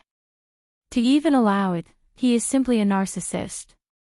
"Aren't you going to come closer?" "Forget it, there are plenty of women I want to rely on." "You dare." Qingye sat up and glared at Yihua. Meanwhile, a trace of a smile appeared on the corner of Yihua's mouth. Qingye immediately felt that she had been fooled. I knew that he didn't have any good intentions. You can sleep by yourself." How could Yihua let Qingye off so easily? Yihua stretched out his hand and hugged onto Qingye. Qingye cried out in surprise and fell into Yihua's embrace. "What are you doing? What do you think I'm doing? You are shameless." Qingye's face immediately became red. "There are still people outside." Yihua snorted coldly, "I never had a face in the past. To think that you are still the supreme overlord, you just like to act cool in front of me," Qingye snorted. In actuality, in her heart, she was very happy. In the end, isn't it still you who took the initiative to ask for peace? Pa Yihua patted lightly. You spanked me. Who asked you to be disobedient? Yihua said coldly. Right now, it was time for Yihua to be taught a lesson. Who knew that Qingye would not be afraid of Yihua? Raising her arm, Qingye slapped Yihua's butt. Yihua was completely stupefied. Meanwhile, when Qingye saw Yihua's current appearance, she immediately cowered and did not dare to look straight at Yihua. Do you know what you did just now? Yihua said gravely. Qingye lowered her head and said softly, I don't know. Admit your mistake. Do you believe that I won't smack your butt into mush? Yihua said fiercely, and his hand was already raised high into the air. Qingye was startled, then immediately became terrified. I was wrong. Why are you so petty? Didn't I just spank your butt once? You have already spanked me so many times. Yihua laughed in his heart. Qingye, how can you be a match for me? While hugging onto the woman in his embrace, Yihua said faintly, do you know that you were wrong for the past few days? Humph. He raised his hand. I was wrong. Yihua was very satisfied. Do you dare to do it again next time? Qingye bit onto her lips. This is also because I don't have the strength, otherwise, would have spanked your butt until it becomes swollen. I don't dare to do it again. Qingye said pitifully. After pausing for a moment, Yihua asked gravely, Doll, how did you come here? Where did you put my doll? Upon thinking about this matter, Qingye sent her little fist towards Yihua. I burned it. Doll, even if you burn one of me, there are still thousands and thousands of me. Qingye said petulantly, what are you doing? It's free, it's very cute. It deserves to die for sleeping with my woman. Go to hell. Qingye was amused by Yi Hua, as expected of a jealous king in the cultivation world. However, Qingye liked this kind of Yi Hua. Within being overbearing, there was a trace of doting, just like those overbearing CEOs that I read when I was in school. Are we going to quarrel again next time? Yi Hua asked. Not quarrel anymore. What if we quarrel? It's all my fault. What if it's all my fault? Then it's definitely my fault first. Yi Hua really wanted to record these words down, then flaunt it once and see how I, the Supreme Overlord, teach women. I wonder where those men who are afraid of their wives come from. Without any effort, Qingye admitted defeat. However, in Qingye's heart, it was Yi Hua who admitted defeat first, and I gave him face and gave him a way out. Suddenly, Yi Hua pressed Qingye down onto his body. Qingye looked at Yi Hua dumbfoundedly. Meanwhile, Yi Hua couldn't help but kiss onto Qingye, expressing that he had wanted to kiss her for a long time. This woman is making me more and more infatuated with her. After a long time, the two separated from each other, and Qingye said coquettishly, You liar. Liar. Feign ignorance. I don't know who said it, but I won't touch the same woman twice. Qingye imitated Yi Hua's tone and said weirdly. Yi Hua went into a slight daze, then said faintly, I will lie to whoever I want to lie to. Shameless. No credibility. Big liar. Whoa. However, right now, not only was Yi Hua enjoying the kiss, he even stretched his hand onto Qingye's body. This caused Qingye to immediately push Yi Hua away, then ran out with a red face. Looking at Qingye who ran away, Yi Hua pursed his lips, We are already an old couple, why are you still being shy? However, when the people outside saw the lady boss running out with a red face, she had a look of as expected on her face. Wei Chang's reverence towards his honor rose to another level. However, Lai Gu had yet to return. At the same time, there was another woman who was about to go crazy. At an old residential area in Longpan City, this place was basically rented out to the public. After Sun Fang came down from the mountain, she conveniently stayed at this place. Right now, Sun Fang was sitting on the sofa with a long sword in her hand. Looking at Death Mage who was playing games, she gasped for breath. Don't misunderstand, I am tired from fighting. Even now, I still remember that when I woke up in the morning, I saw that face the moment I opened my eyes. Without saying anything, I immediately started fighting, and in the end, I discovered that my spiritual energy was sealed. For the sake of revenge, I followed him wherever he went. I used all kinds of sneak attacks, all kinds of stabs, and even poisoned him with arsenic. In the end, this skeleton was immune to all kinds of poisons, his bones were extremely hard, and even his shoulders were sore. Furthermore, for the sake of revenge, I didn't hesitate to let him stay at this place. How could I possibly sleep under the bridge like him? Furthermore, for the sake of making him not leave and taking the opportunity to take revenge, I even topped up my money to play games, and even bought cigars for him. This enemy of mine even clamored that if I don't top up my money, I will leave. Bu. Hearing the sound of fishing, Sun Fang powerlessly leaned onto the sofa.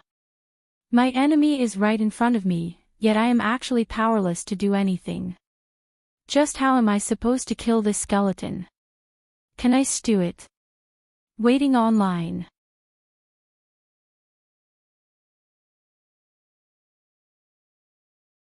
Chapter 144. GGG, Imperial Translation, It's time to top up. Death Mage picked up his phone and knocked on the screen. On the screen, it showed that his balance was not enough. Sun Fang was about to collapse. 2 hours ago, she had given him 500 yuan. Are you eating money? It's gone so quickly. He did not bring much money with him when he left the sect this time. He only had a few thousand yuan on him because he was bent on revenge. Seeing that the woman on the sofa did not have any reaction, Death Mage started typing on his phone. If you're not going to top up, I'm leaving. A blatant threat. So many young geniuses have come up the mountain to ask for her hand in marriage, but this sect leader has never bothered with them. But now, I'm asking a skeleton to stay. This is retribution. Sun Fong threw the phone on the table and coldly shouted, "Charge." Death Mage was not courteous at all, and he immediately started transferring the money to the bank. His actions were done in one go, and it seemed like he had done this many times before.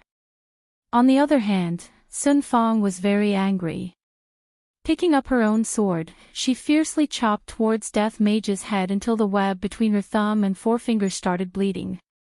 However, the black robe that Death Mage was wearing was not even cut open. Seeing that Death Mage had returned the phone to her, Sun Fong took it over. However, when he saw the balance on the card, it was as if he had been struck by lightning. 1 yuan. Sun Fong immediately snatched over Death Mage's phone, only to see that there were more than 10 gold coins, and he actually rushed all of them. Sun Fong covered her forehead and slumped weakly on the sofa. Then, she raised her sword and slashed again.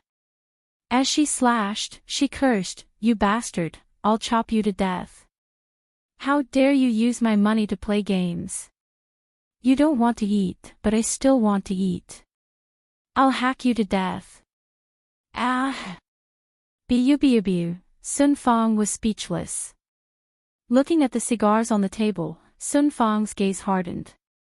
She took one out, walked into the kitchen, and took out a blue bottle from her backpack. Ecstasy powder. This poison was in the form of powder and could be added to drinking water. It could also be ignited and floated in the air. It was an essential medicine for killing and robbing people. Furthermore, it was extremely precious. Sun Fong did not want to waste it, but she had no other choice. He added the ecstasy powder into the cigar. "Suck you to death, you bastard." After she was done, Sun Fong took a deep breath and walked out of the kitchen. Looking at Death Mage, who was playing the game with a serious expression, Yu Yang slowly walked over and stretched out the cigar in his hand. Without even looking at Sun Fong, Death Mage took the cigar and placed it on his mouth. Seeing that Death Mage did not have the intention to start a fire, Sun Fong let out a breath and calmed herself down. Picking up the lighter, Yu Yang personally lit the fire for Death Mage. The southern girl was actually reduced to lighting a fire for a skeleton. She really wanted to die. But he was about to die. Death Mage took a deep breath. Smoke had yet to come out from his mouth, but his body was already smoking. Sun Fong's gaze congealed. Looking at the drifting smoke, she seemed to have thought of something, and immediately covered her nose and ran towards the window. Fiercely opening the window, Sun Fong took a deep breath. She was so angry that she became muddle-headed. GGG, Imperial Translation, how fragrant. Cough cough cough. Sun Fong leaned against the window and coughed violently. She even coughed up blood. Death Mage played around and smoked whatever he wanted to, but he was completely fine. On the other hand, Death Mage himself was poisoned. Before he could take his revenge, he would die in front of his enemy. Most importantly, he had poisoned himself to death. Heavens! What did I, Sun Fong, do wrong to make you treat me like this? Death Mage took a look at the woman who was leaning against the window and thought to himself, this woman is too stingy. Didn't I just use a few coins from you? Just because of this, he wanted to commit suicide. Sun Fong turned around and glared at Death Mage. Even if I'm going to die, I'm going to turn into a ghost and kill him. Death Mage sighed powerlessly, then shot out a black fog from his bony finger into Sun Fong's body. Sun Fang laughed coldly. You don't need to do anything. This sect leader is going to die too.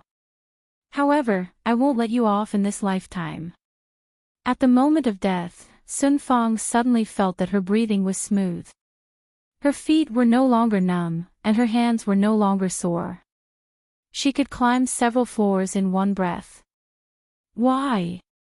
Why must even death be exploited? Sun Fang threw herself on the sofa and cried loudly, looking so wronged and helpless. Bu, there was nothing more important than fishing in this world. Beside the waterfall, Lai Gu had yet to return. Qingya's little face was blushing red as she threw the small stones, scaring the little fishes underwater to the point that they started swimming in all directions.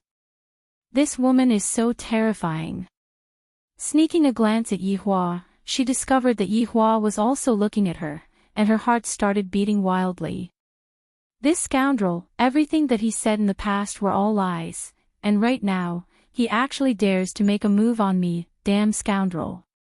That's right. I forgot to ask him about that matter. No, I still have to ask him clearly. If it really doesn't work, I'll just run. With a blushing face, Qingya pulled Yi Hua into the tent again. The few people outside the tent went into a daze. The lady boss's desire is really not satisfied. Seeing that Qingya was so anxious, Yi Hua smiled lightly. What? It is not even night time yet, and you are already impatient. Impatient my ass, let me ask you something. Qingya said solemnly. Come into my embrace first. Can you be a bit more serious? I like the feeling of hugging you. Qingya went into a daze. Did this man become enlightened recently? He knows how to make me happy now. However, being able to hear what Yi Hua said, Qingya still felt sweet in her heart. She shifted her body and leaned into Yi Hua's embrace. Meanwhile, Yi Hua lightly hugged the woman in his embrace and caressed her beautiful hair, feeling very comfortable. Didn't you say that you are going to take wedding photos? You choose a date. Yi Hua said faintly. Qingya smiled, her smile was exceptionally beautiful, and said tenderly, then, you better not regret it. Do I look like someone who will regret it? Bragging again. Yi Hua stretched out his hand and flicked Qingya's forehead. Why did you hit me again? I like it. Qingya rubbed onto her forehead and said earnestly, I have something to ask you. Speak. Are you being chased? Qingya sat up and looked at Yi Hua nervously. Meanwhile, Yi Hua was also stupefied by Qingya's question. I, the Supreme Overlord, am being chased. What a huge joke. However, looking at Qingya's nervous expression, Yi Hua decided to tease this foolish woman. Suddenly, Yi Hua's expression became downcast. Looking at Yi Hua's expression, Qingya knew that she guessed correctly. Yi Hua, don't scare me. Yi Hua let out a heavy sigh. Qingya, it is still not too late for you to leave now.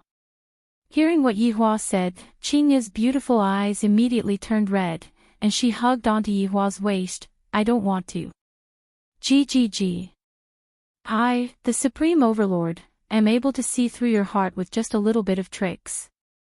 Properly give birth to the child. Yi Hua said gravely. Qingya sobbed uncontrollably. Yi Hua, let's run. I will go and sell the company, that money is more than enough for us to use. Yi Hua was slightly startled. I know that the company is very important to Qingya, and right now, Qingya is actually willing to sell the company for me. Lightly caressing onto the foolish woman in his embrace, Yi Hua said faintly, where are we going then? Anywhere is fine.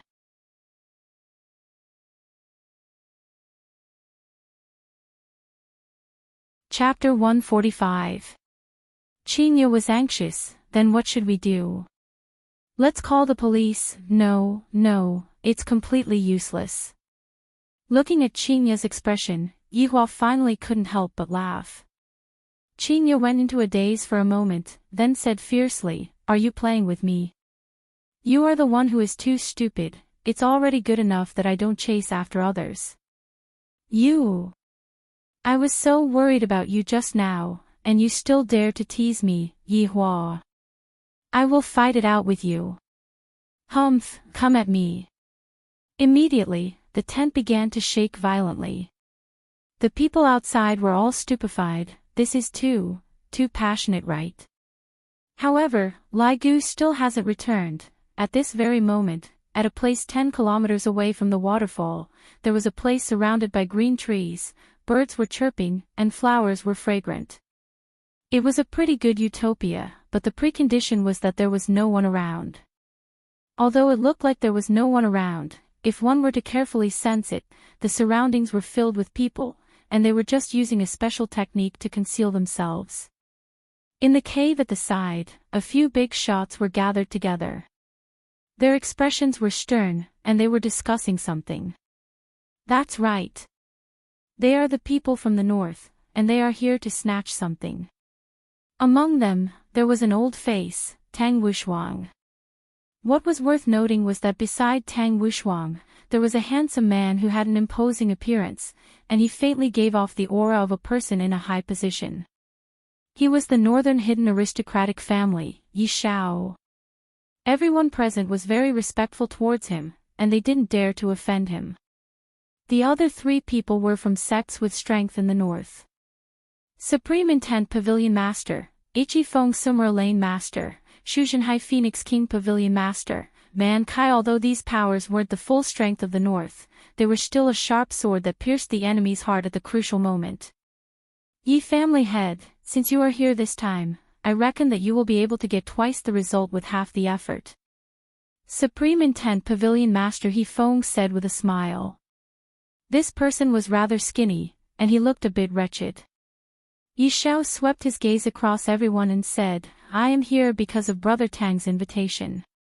A single sentence caused the three big shots to hold back. Hidden aristocratic families are indeed awesome, aren't they?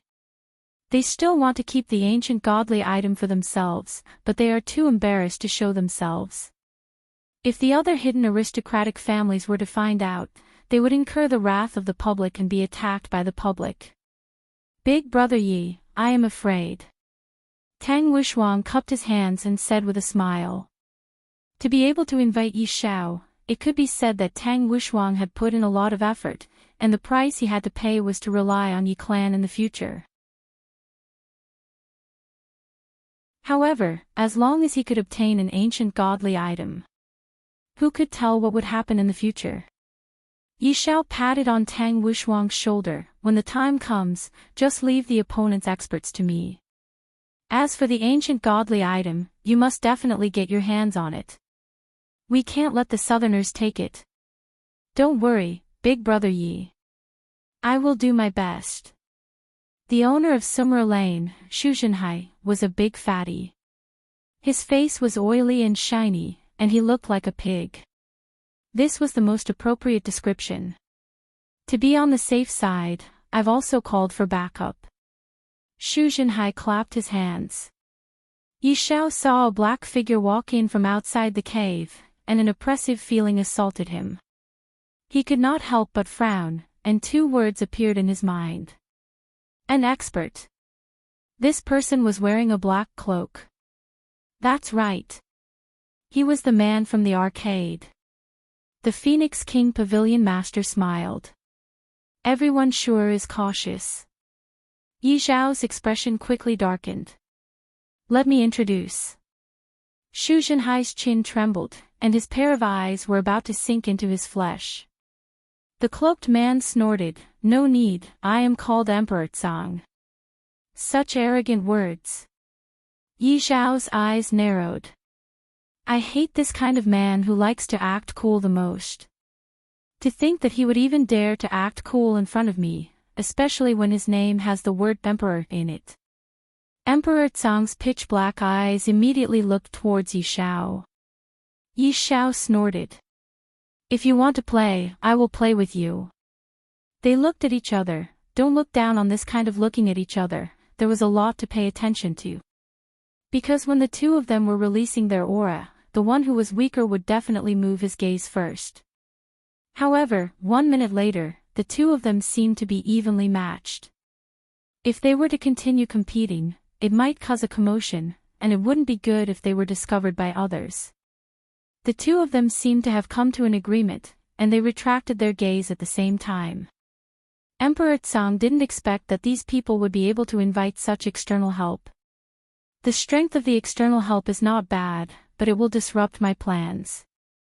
Brother Tang, since it's like this, I will be leaving first. Yi Xiao said faintly, then turned around and left. In actuality, coming here this time was a very big risk. If the other aristocratic families were to find out about this, the consequences would be unthinkable. Right now, I just happen to have an excuse to leave, just that I lack the strength of Tang family. Forget it, compared to Tang family's vote, Yi family itself is the most important. Big brother Yi. Tang Wushuang didn't want Yi Xiao to leave just like that. With Yi Xiao around, the chances of me snatching the ancient godly item would be higher. If Yi Xiao was determined to leave, no one would be able to make him stay. On the other hand, Xu Zhenhai was smiling to the point that his eyes couldn't be seen. With Yi Xiao leaving, things will be much easier to deal with.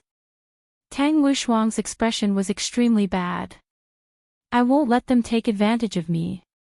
After snorting coldly, Tang Wushuang left as well. Before the battle even started, two of the North's great generals had already left. This could only mean that they weren't united, or that it was because of Emperor Tsang's arrival. Everyone, let's talk about the plan. Emperor Tsang looked at the three people in front of him and said with a smile. On the surface, I was invited over by Xu Zhenhai, but in private, I have already reached an agreement with Yifeng and Man Kai, just that they didn't know about it. Especially this fatty, the other two are much smarter than you. Man Kai kept his smile and said gravely, this time, there is only us from the north, the others did not make a move. After all, almost all of the South's powers are here, and the South's aristocratic families might even be secretly protecting us, not to mention those mysterious existences from the South. Last time, we let Xiao Yi take advantage of us. This time, when we went to invite him over, he went into closed-door training. Xu Zhenhai snorted coldly. Yifeng shook his sleeves, he already has a Xianyuan sword. If he were to come and snatch the ancient godly item from us, then he would be the one who doesn't know what's good for him. Emperor Tsang didn't say anything and closed his eyes to listen. After a long while, Emperor Tsang slowly said, when the ancient godly item is unearthed, the South will definitely be the first to snatch the ancient godly item. Xu Zhenhai laughed loudly, what Emperor Tsang said is right. When the ancient godly item is unearthed, the South will definitely be the first to snatch the ancient godly item. Yifeng and Man Kai laughed but didn't say anything. You are still counting the money after being sold. Looking at the three idiots, Emperor Tsang revealed out a trace of an evil smile. Report. A disciple from Extreme Will Pavilion could be seen running over quickly. Pavilion Master, we can't get in touch with a team that was arranged 10 miles away. Yifeng's gaze became serious, I will go and take a look. Wait. Emperor Tsang said. Yifeng looked at Emperor Tsang suspiciously. The war is imminent, don't create unnecessary problems. If we were to fall into the enemy's trap, it would be bad. Just send someone over to take a look. Yifeng heaved a sigh of relief, then immediately gave the order. Thinking about it, he felt a lingering fear. If they had gone over rashly just now and fallen into the enemy's trap, then it would be over.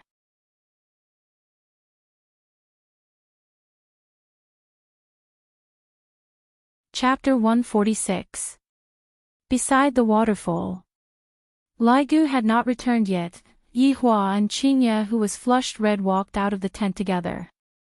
Qingye covered her pretty face with her hands, and she almost didn't have the face to see anyone. Didn't I just leave you hanging for a few days? How can there be such a vengeful person who is so aggressive? Your figure is getting better and better. Yihua said with a smile, then went back to fishing. Towards this kind of teasing, what else could Qingye do? I can only hope that the heavens will send down divine power to smack Yihua's butt and let him know how formidable I am. Looking at the smile on his honor's face, Wei Chang felt very happy as well. His honor is becoming more and more like a human. Congratulations on your honor regaining your wife's heart. Easy. Yihua picked up the fishing rod, indicating that he would be able to easily catch Qingye. What do you mean by easy? Qingye walked over and questioned Wei Chang. Wei Chang immediately turned his head around, expressing that he did not know anything. Yihua tossed out his fishing rod and snorted, I said that fishing is easy. Qingye took a look at the bucket beside Yihua, it was really a piece of cake. I don't believe that no fish will take the bait. Not only was Lai Gu unable to catch any fishes, Yihua who was his honor was also the same. However, Yihua was still able to sit still. Looking at Wei Chang, there were countless small fishes and a few big fishes. Give me the fishing rod. Qingye shouted out. The people at the back immediately sent fishing rods. He skillfully hooked up the bait and cast the fishing rod. What are you looking at? Haven't you seen me fishing before?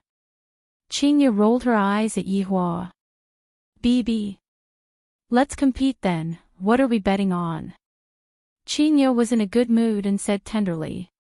Speak. That's good. The loser has to buy breakfast for a week. Qingye raised her chin and said confidently. All right. This stupid woman still wants to win. Doesn't she know that if I, the Supreme Overlord, want to win is actually very simple?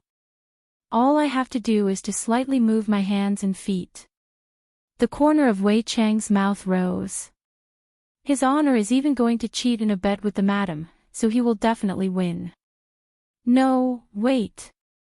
He could cheat in his bet with Tang Bingyao and easily win the prize. His honor is truly brilliant.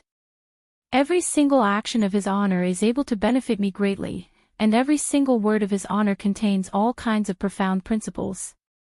His honor is becoming more and more powerful. After a long while.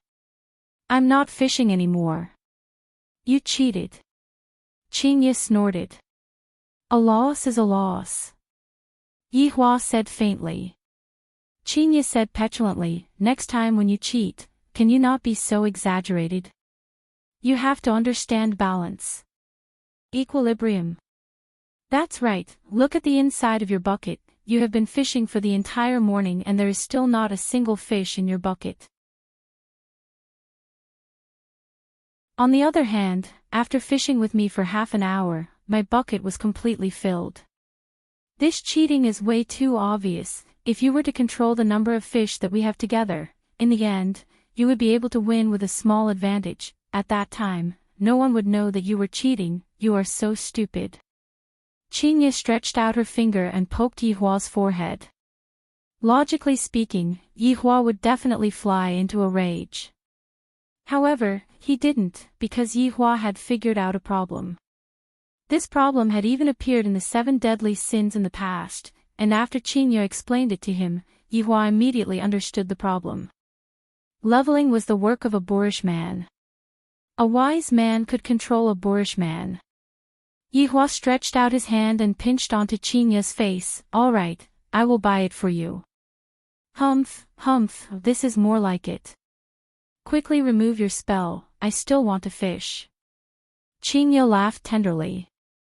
I feel that Yihua's temper is much better right now. After a long while, Yihua said faintly, a certain someone's ability to act cool has not changed at all. You must have cheated again. Then, what is the reason for me to cheat? Yihua lit up a cigarette and asked. Qingye pouted her mouth, isn't it because you want to see me make a fool of myself? I'm not that bored. Yihua's index finger slightly moved, and the shoal of fishes under the water began swimming freely again. Alright, Yi Hua, am just that bored. Wei Chang, who was at the side, memorized every single action of his honor. The more he thought about it, the more astonished he became. This is too profound. I feel that I and Xiao Tang will be able to do that very soon. Boss, I am back. Lai Gu could be seen carrying Wen Xia, who was unconscious, and walking out from the forest at the side. After placing Wen Xia into his tent, Lai Gu ran over to fish happily. After sitting for a while, Lai Gu felt that the atmosphere wasn't right and asked puzzledly, "What's wrong? How many hours have you been gone for?" Wei Chang asked. "Not that long, just a few hours." Lai Gu said indifferently. "Seems like today can be considered to be rather short." Yi Hua turned his head around and looked towards Qingye. Qingye immediately knew what Yi Hua was thinking about, and she immediately punched towards Yi Hua. Bai Xiaozhen walked over to the tent and checked on Wen Xiao's injuries. Bai Xiaozhen and Tang Wei continued to take care of the food. "Xiao Tang, you take care of this place first, I will be back very soon," Yi Hua said gravely. "All right, Sister Iran." After saying that, Yi Hua disappeared, because she felt that there were some small fries that came over to disturb the boss's rest. A few minutes later, Yi Hua came back, and not even a strand of his hair floated out. Yi Hua and the others naturally felt that Yi Hua came back, and he said to Lai Gu and Wei Chang, "Both of you did well. Thank you for your praise, boss." "Thank you for your praise, boss." Qingye was confused. "I don't understand what they are talking about. Is this a code word?" The sky gradually darkened, and everyone sat on the chairs and began enjoying the delicacies. Meanwhile, Yi Hua stood up and raised his wine cup. Everyone didn't dare to be negligent and immediately stood up. Of course, this included the four maids as well. Among them, Wen Xia was extremely shy. The redness on her face had yet to fade away. Yi Hua said faintly, "It has been a long time since I came out. I am very happy this time. Cheers." Boss being happy is our happiness. Other than Qingye, everyone shouted out in unison. This made Qingye feel like she was an outsider.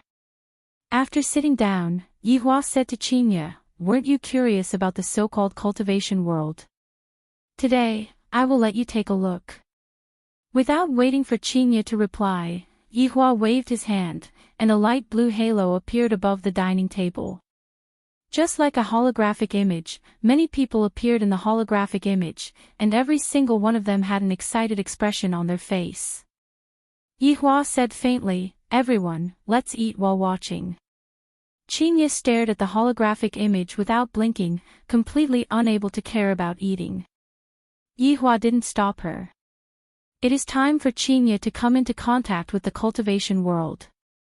However, I have to do it slowly. I'm afraid that she won't be able to accept it. However, other than Qingye, Tang Wei was also attracted by the holographic image. Those three celebrities were still alright, they were eating while watching.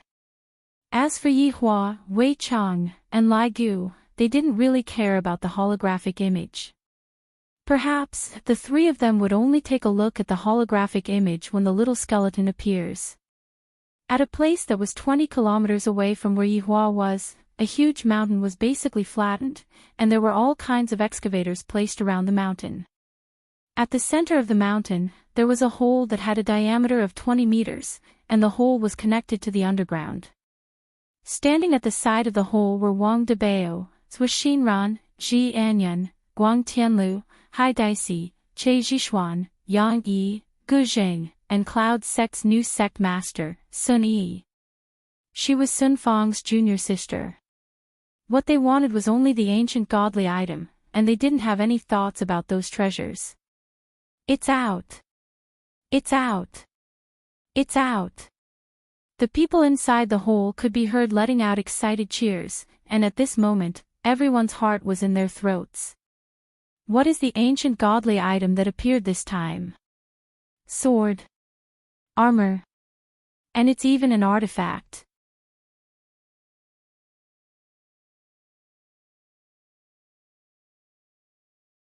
Chapter 147. Long and City's wealthy merchant Yusi hurriedly ran over and said, "Alliance Master Hai, what do you think?" "Yusi, take the treasures and leave." Hai Dicey's gaze was fixed on the white jade coffin. As long as he could obtain this ancient godly item, the special ability world would no longer need to be afraid of the cultivation world. Hai Dicey could almost see the rise of the Esper world. Yusi and a few other rich merchants immediately left. There was going to be a fight soon, so it was better for ordinary people to leave as soon as possible. The ordinary people quickly retreated, but at this time, countless people appeared in the air and on the ground. They stood behind their leaders, and tens of thousands of people surrounded the white jade coffin. A great battle was about to break out. Wang Debao stood out and said with a smile, "How are we going to split this ancient godly item?" "Of course not," Zhou Exayan Ran of the Zhou family said calmly. The pavilion master of Traceless Pavilion, Gai Jing, laughed out loud. "How about rock paper scissors? I'm quite knowledgeable about it." "Heh, childish. I know a new way to play Fight the Landlord. Why don't we have a showdown to prevent blood from flowing like a river?" Dry Zen Sect's Che Zhishuan shouted. Cloud Sect's new sect master, Sun Yi, said with a tender voice, "Everyone, please calm down. I feel that all ancient godly items have their own consciousness, and they will definitely choose their own master." Ji Anyan of the Ji family adjusted his glasses and sneered, "What right does a woman who has slept with all the elders have to speak?" Sun Yi's gaze turned cold. "Watch your mouth." The Guang clan's clan head, Guang Tianlu, who had been silent all this while, said indifferently, "If you don't sleep with the elders, would you be able to ascend to the position so quickly?" "How dare you?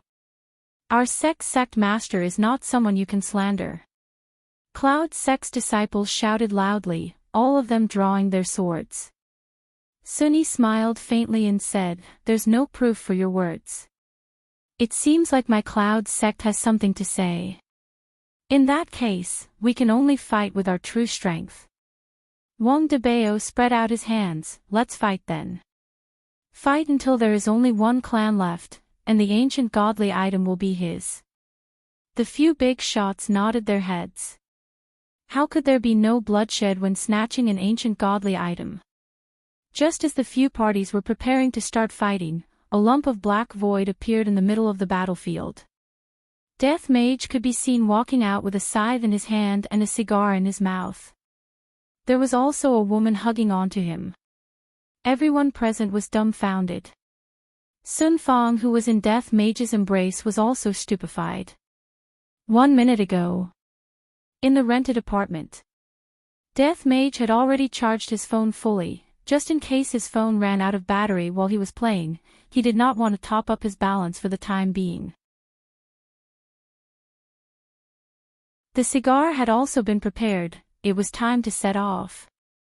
But before he left, he still had to ask Baidu how to make a woman fall madly in love with a skeleton.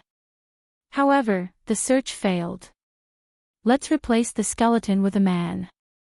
As expected, a lot of answers appeared, and Death Mage felt that none of them were suitable for him. He had to have meat first. A hero saving a damsel in distress. She is too ugly, subtly showing off to win the heart of a beauty. This could be considered. GGG, Imperial Translation, Ugly woman, I'm bringing you out to show off. Sun Fong was so tired from crying that she fell asleep. She opened her red and swollen eyes and immediately got up to attack. Even Sun Fong, who possessed spiritual power, was not Death Mage's opponent, let alone Sun Fong, who did not possess any spiritual power. Reaching out, he summoned Dark Void and stepped inside. That's what happened a minute ago.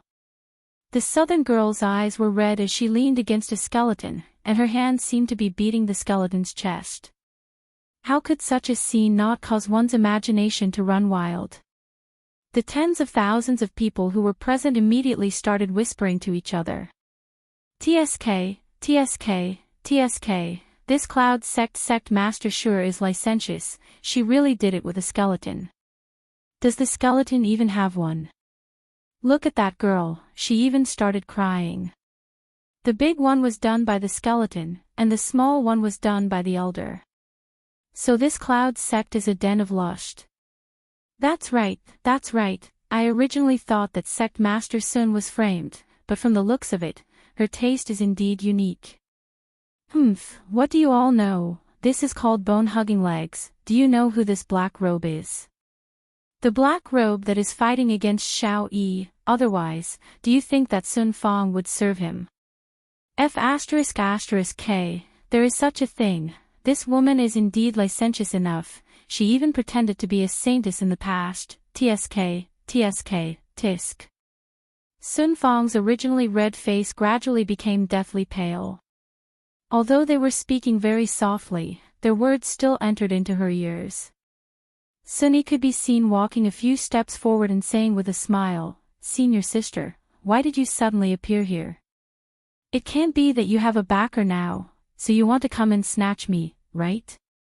The big shots who had been secretly in love with Sun Fang completely gave up. Just based on the scene just now, their goddess must have definitely been pleasured to the heavens by the skeleton. Filthy pervert. Qing Lei sect master said gravely, "Sun Fang, I have misjudged you. I didn't expect that you would abandon yourself and become a female slave of a skeleton. Sun Fang, why did you have to do this? In the past, you said that you wouldn't look for a man in your entire life, but now, you, sigh." Hai Dicey lamented bitterly, and tears of regret flowed out from his eyes.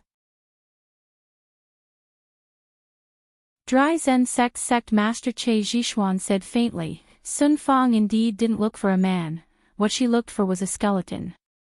When Che Zhishuan said those words, everyone laughed. Sun Fang had a bewildered look on her face as she pushed Death Mage away and took a few steps forward woodenly. "You all have misunderstood, it isn't what you all think." Sun Fang roared loudly. "Why is everyone misunderstanding me? How can I possibly be together with a skeleton? I want to take revenge." Traceless Pavilion's Gaijing said faintly, "Sun Fang, you disappoint me too much. I didn't expect that you are this kind of woman. You truly threw away the face of our cultivation world. Sect Master Sun, quickly go back to your daddy skeleton's embrace." Daddy skeleton's fingers are very long, but they are too thin. "My fingers are just right for you, do you want them or not?" Those disciples immediately started using their taunting skills. Sun Fang clenched her fists tightly, and upon seeing that, Death Mage immediately released the seal on Sun Fang. Boom! Sun Fang's body could be seen emitting a bright light that soared straight into the sky, lighting up everything within a radius of a mile. Everyone was stupefied. She actually broke through at this time. A purple longsword condensed in Sun Fang's hand, and light immediately shot out in all directions. "Why aren't you all willing to believe me? Why?" Sun Fang roared towards the sky, then casually waved the purple longsword in her hand. A purple crescent-shaped sword chi pierced through the sky and slashed towards the crowd of people. The sword chi slashed out a deep ravine, and within the ravine, severed limbs were all from those people who were mocking her just now. A red light flashed past Death Mage's eyes. This woman is very savage. No wonder his honor wanted her to fall madly in love with me, that way, I would be able to make use of her. His honor is truly formidable. Sun Yi's expression sunk as she shouted out loudly, "Senior Martial Sister has fallen into the demonic path, kill her." Sure enough, following Sun Yi's shout, all of Cloud Sect's disciples rushed towards the former sect master.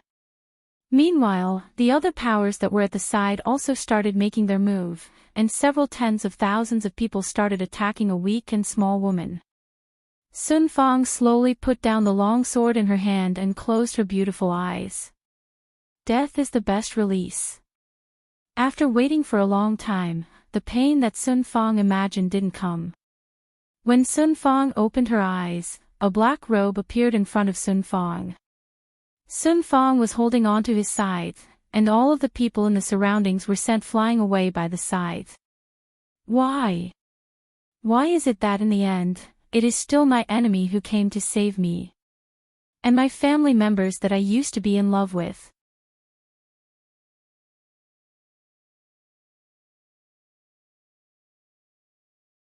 Chapter 148. Everyone didn't think the black robe would leave so easily. They all thought he would help Sun Fong.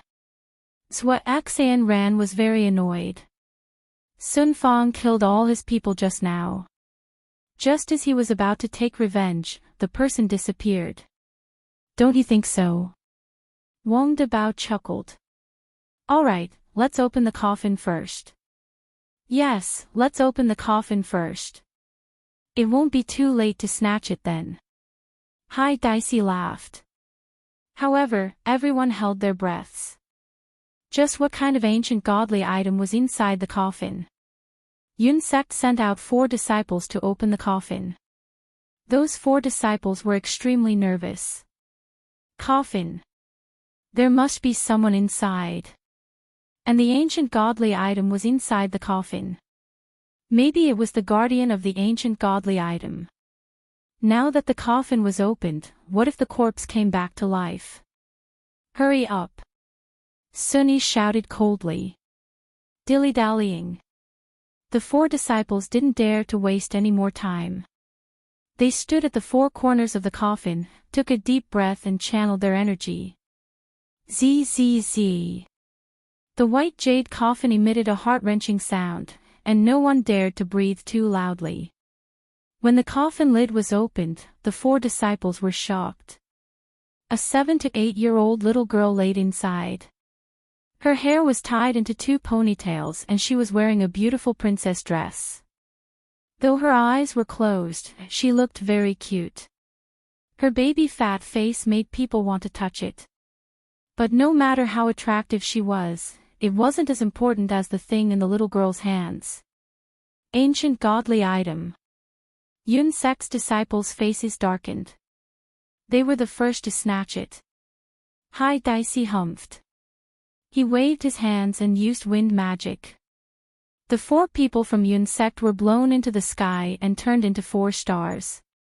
Sect leader Sun, good plan. Gu Zheng's eyes were filled with anger. Sunny scolded him for being an idiot and squeezed out a smile. It's inevitable that there will be a few traitors in our sect. On the side, Wang Dabao was discussing something with the other 3 patriarchs. It wasn't anything good. Che Zhishuan lifted the coffin up with one hand. It stood upright and faced everyone. Seeing the person and the item inside the coffin, everyone gasped. It was a cute little loli. But no matter how cute she was, she couldn't be as cute as the item in her hands. 9 Demons Punishing Tower. Che Zhishuan's gaze froze and mumbled. Everyone, including Wang Dabao, was shocked when they heard that. Is this the legendary 9 Demons Punishment Tower? Zhua Xinran exclaimed as he stared at the tower in the little loli's hands. The pagoda in the little loli's hand wasn't very big. It was about the size of an adult's palm and had 9 levels. The pagoda was ink black, and if one looked closely, they would see that each level was emitting a black fog that surrounded it. Yang Yi looked at the 9 demons Xing pagoda and muttered, "It is rumored that countless ancient godly items were dropped during the Great War of Gods and Demons. However, the ancient godly items that have appeared since ancient times have always represented justice. This time, it is actually a demonic creature. 9 Demons Punishing Tower. Unbelievable. Legend has it that once this pagoda appears, blood will flow like a river."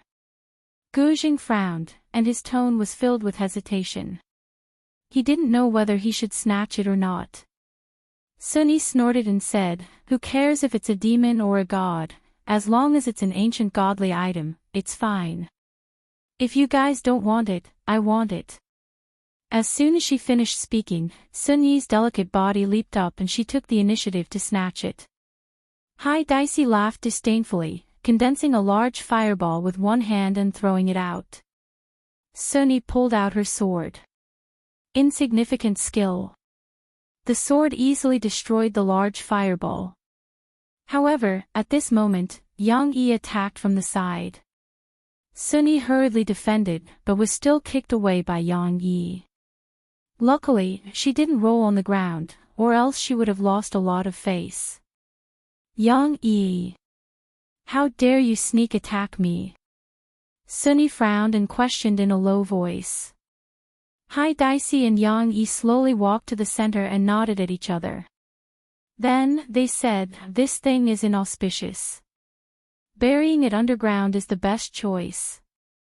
Guang Tianlu shouted, Alliance Leader Hai, Sect Leader Yang, shouldn't we wait for it to be buried so that you can take it for yourselves? Yang Yi shouted seriously, everyone. This demonic pagoda bewitches people's hearts. It is rumored that even the gods have been bewitched by it. That's right. This 9 demons punishment tower imprisons the souls of ancient demonic beasts. The higher it is, the more ferocious it is.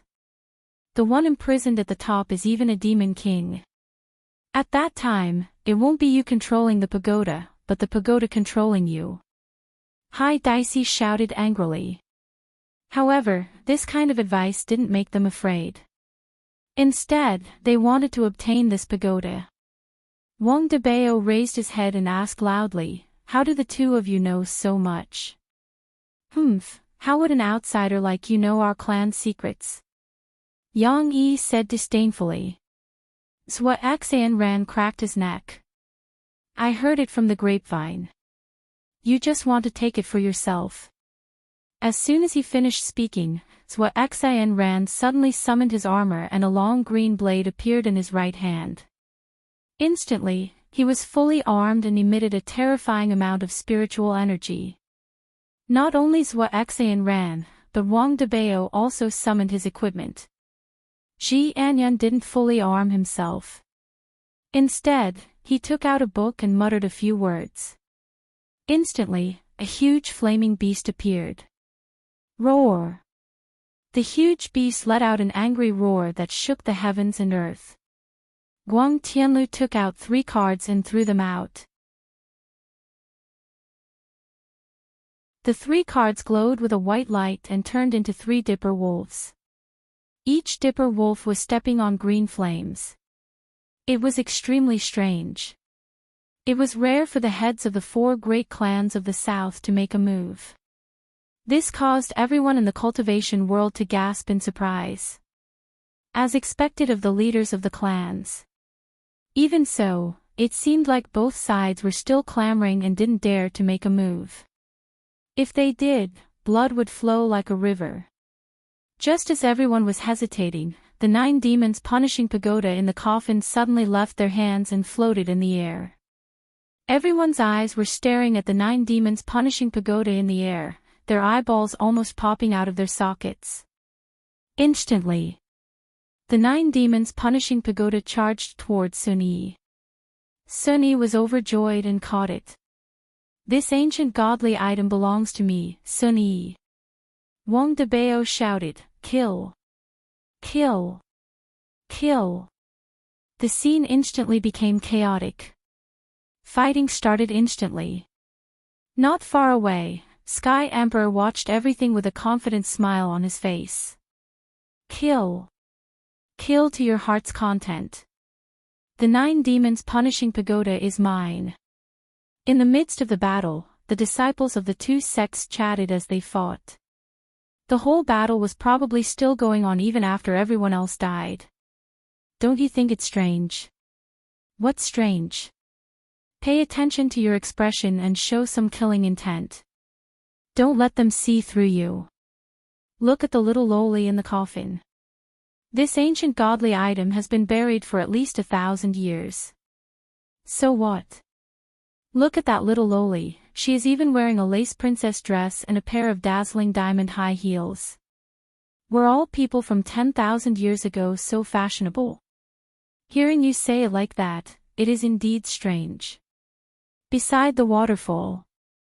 Wei Chang and Lai Gu's expressions were a bit strange, while Yi Hua's expression was still as indifferent as before. The little lowly in the coffin is truly pitiful, dying at such a young age. Qingye couldn't help but say. Only now did I know that the television didn't lie. For the sake of a treasure, people were willing to kill each other.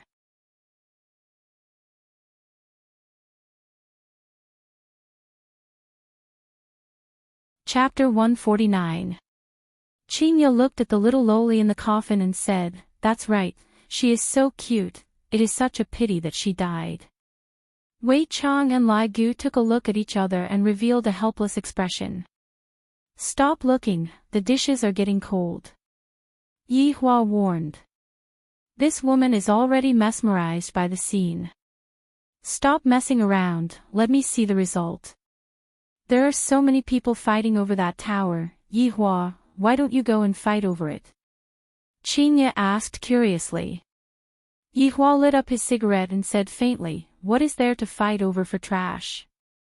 Qingye rolled her eyes at Yi Hua. "Look at you, you're acting cool after smoking is acting up again." Sigh. Yi Hua couldn't help but stretch out his hand and pinch that smooth little face. "Eat your food." Humph. Although Qingye started eating, her gaze was still on the scene. The others had already finished eating and were currently looking at the result. Yi Hua leaned on the chair and smoked while looking at the little lowly in the coffin. The scene was extremely tragic. Out of the tens of thousands of people, only 1,000 were left. Although the big shots didn't die, they were injured. Right now, the 9-demon punishment tower was like a hot potato, whoever took it would be beaten up. This caused the ancient godly item to be thrown onto the ground like a piece of scrap metal. Boom boom boom. Under the bombardment from the cultivation world, the fire beast fell onto the ground. Ji Anyun coughed out a mouthful of blood, and the family members immediately went up to support him. "Everyone, I will be leaving first." Ji Anyun held onto his chest. Summoning the fire beast consumed too much of his energy. "I didn't expect that the cultivation world's weaklings would be so strong. It will take at least a year for me to recover my strength." Wang Debao's expression sunk. "Ji Anyun, you are leaving just like that." "Wang Debao, farewell." Wang Debao almost coughed out a mouthful of blood. "Sue your ass. Scum." The cultivation world is indeed a sect that has existed for thousands of years, their foundation is endless. Families that have existed for tens of years are unable to withstand their bombardment. Wang Debao's gaze became serious. "I'm afraid that the ancient godly item is going to fall into the hands of the cultivation world." Emperor Tsang, who was watching the battle, was already getting restless. He just had to wait a little longer. Now that one of them had left, the various patriarchs were already unable to withstand the attacks from the cultivation world. Very soon, it would turn into an internal strife in the cultivation world. At that time, while they were fighting to the death, he would be able to sit back and reap the benefits. Wouldn't that be great? In a corner of the field, 2 disciples were still fighting. The people around them had all fallen, leaving only the 2 of them alive. This seemed a little fake. "You or me? Let's fall together. If we continue to pretend, we'll be exposed. All right. Pour it out together." The 2 of them seemed to be talking as they flew backwards. However, one of them landed on a corpse. "Puff! Brother, be gentle." F***ck, brother, you're pretending to be dead too. Stop talking. Play dead. However, not far away from them, the 9 demons punishing pagoda that no one wanted suddenly rose into the sky and flew into the distance. The people who were fighting were shocked and immediately followed him out. Emperor Tsang's heart sank. Seeing a large number of people flying over, could it be that he had been exposed? Unexpectedly, when a black shadow appeared, Grey Emperor was overjoyed. He caught it in his hand and felt a familiar smell. People from the north. Che Zhishuan shouted, and a few poisons appeared in his hand. It was one thing for him to snatch it from the south, but the people from the north were here too. What was this? At this moment, the people who were fighting seemed to be united as they attacked Emperor Tsang's group. The three people behind Emperor Tsang were so scared that they peed their pants. They didn't have a good grasp of the plot at all. It was a complete collapse. They couldn't care less about the contract. They just wanted to run first. Emperor Tsang didn't care about this at all. His goal was to get the 9 demons punishing pagoda in his hands. Now that he had achieved it, what else did he need them for? Who are you? Sunny pointed her sword at Emperor Tsang and shouted. Emperor Tsang raised the 9 demons punishing pagoda and shouted, I am Emperor Tsang. Everyone was stunned. They had never heard of such a strange name. Emperor Tsang. 4 words, and it sounded so strange. Could he be Master Tsang's man? Emperor Tsang had a cold smile on his face. Come and worship me. Now that the 9 demons punishing pagoda is in my hands, who can defeat me? As long as I release the vengeful spirits in the 9 demons punishing pagoda, all of you will die. Die. Die. However, just as Emperor Tsang was about to show off his might, the southern expert in front of him flew away. Stupefied, Emperor Tsang was stunned. He raised his head and looked at his hand. The 9 demons punishing pagoda had disappeared. An unprecedented rage erupted in Emperor Tsang's heart. Boom!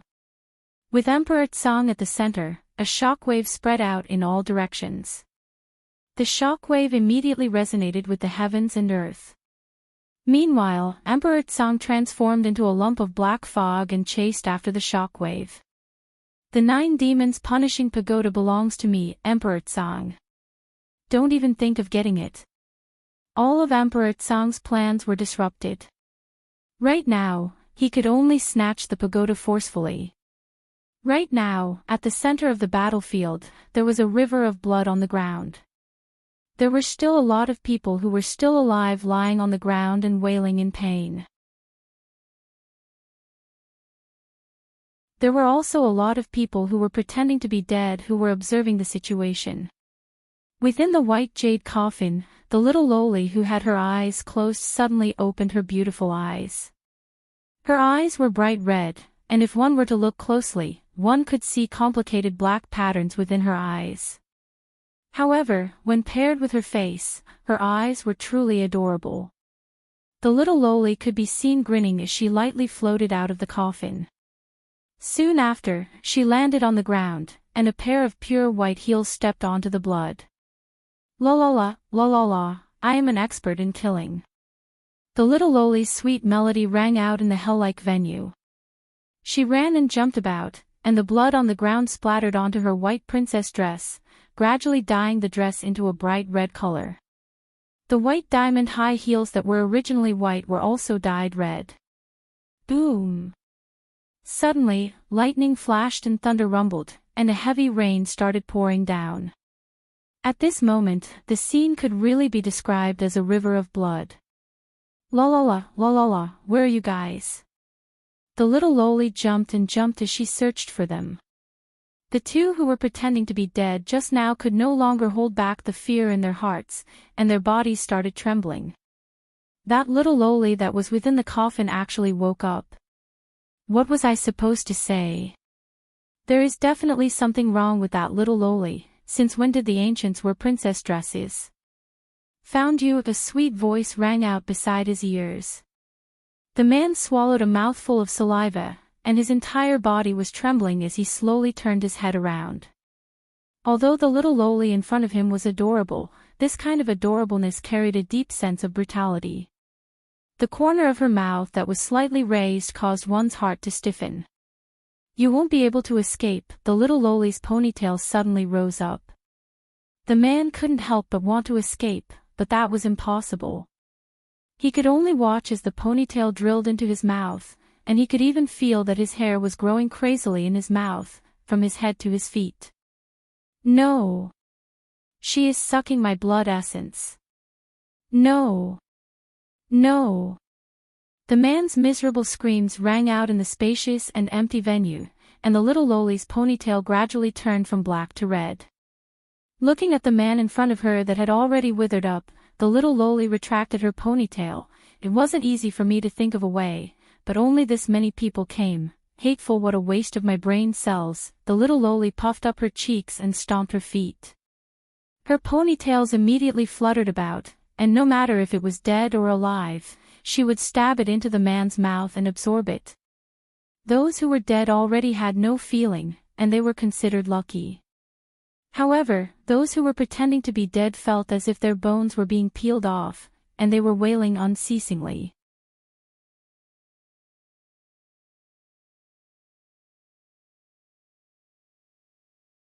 Chapter 150.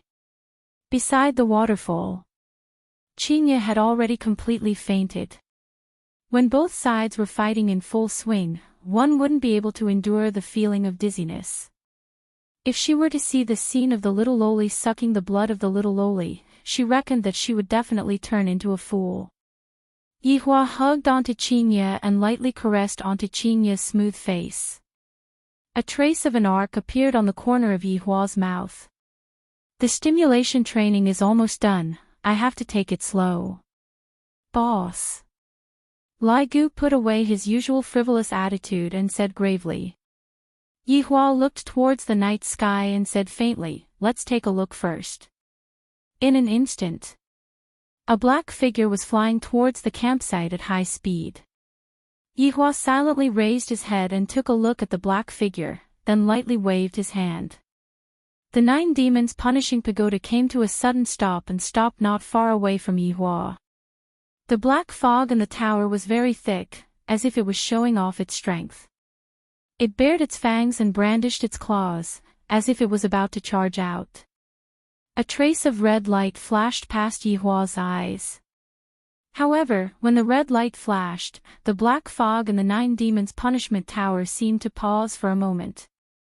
After being stunned for 0.1 seconds, all of it shrank back into the tower and trembled. A mere little demon dares to clamor in front of me. If not for the fact that I still have some use for them, I would have burned them all. Right now, the 9 demons punishing pagoda was no different from ordinary decorations. In fact, it could even be said to be ugly. It was just a black iron pagoda shaped like a pagoda. The 4 maids were stunned. In order to snatch the 9 demons punishing pagoda, more than 10,000 people had died. However, when it came to the boss, they could see the disdain on his face. Even the raging pagoda had quietened down. What an enigmatic boss. Wei Chang and Lai Gu deeply wrinkled their brows. It was not because of Tower, but rather, they were worried about how his honor was going to deal with her. Yihua was indeed thinking about how to deal with the situation. To kill or not to kill, it would still have to depend on the actual situation. Taking a deep breath, Yihua lightly waved his hand once more, and the 9 demons punishing pagoda on the table immediately flew back like a cannonball.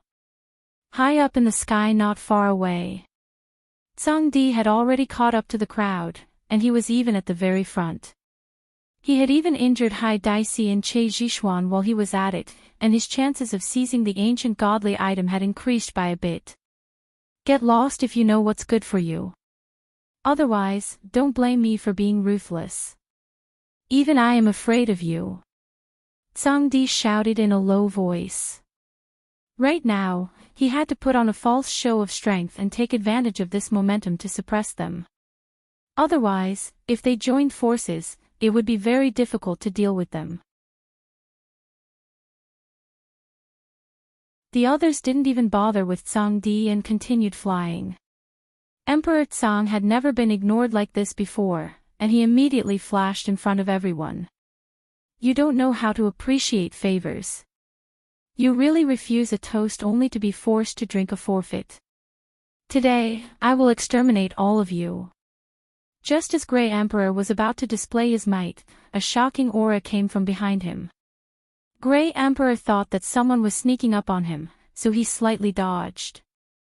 Wang Debao, who was in the group, was overjoyed. It was not a hidden weapon at all. The 9 demons punishing pagoda had flown back. And it's flying towards me, haha. As expected, Wang Debao's luck has never been bad.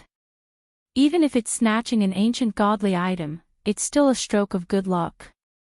Wang Debao caught the 9 demons punishing pagoda, and to everyone's surprise, he turned around and ran without a second thought. Seeing this, Swiss Xinran and Guang Tianlu both chose to retreat, while the other cultivators continued to chase after them. However, Grey Emperor did not move. His handsome face was filled with malevolence. Just who was it that was playing with him? Who was it? Looking back, not far away in the valley, there were traces of fire. Emperor Tsang clenched his fists tightly and an unending stream of spiritual energy erupted from his body. In an instant, the wind and clouds surged and thunder rumbled, as if the end of the world had arrived. He did not need the ancient godly item. But the person who played with him must die. Emperor Tsang immediately flew towards the valley with an astonishing aura.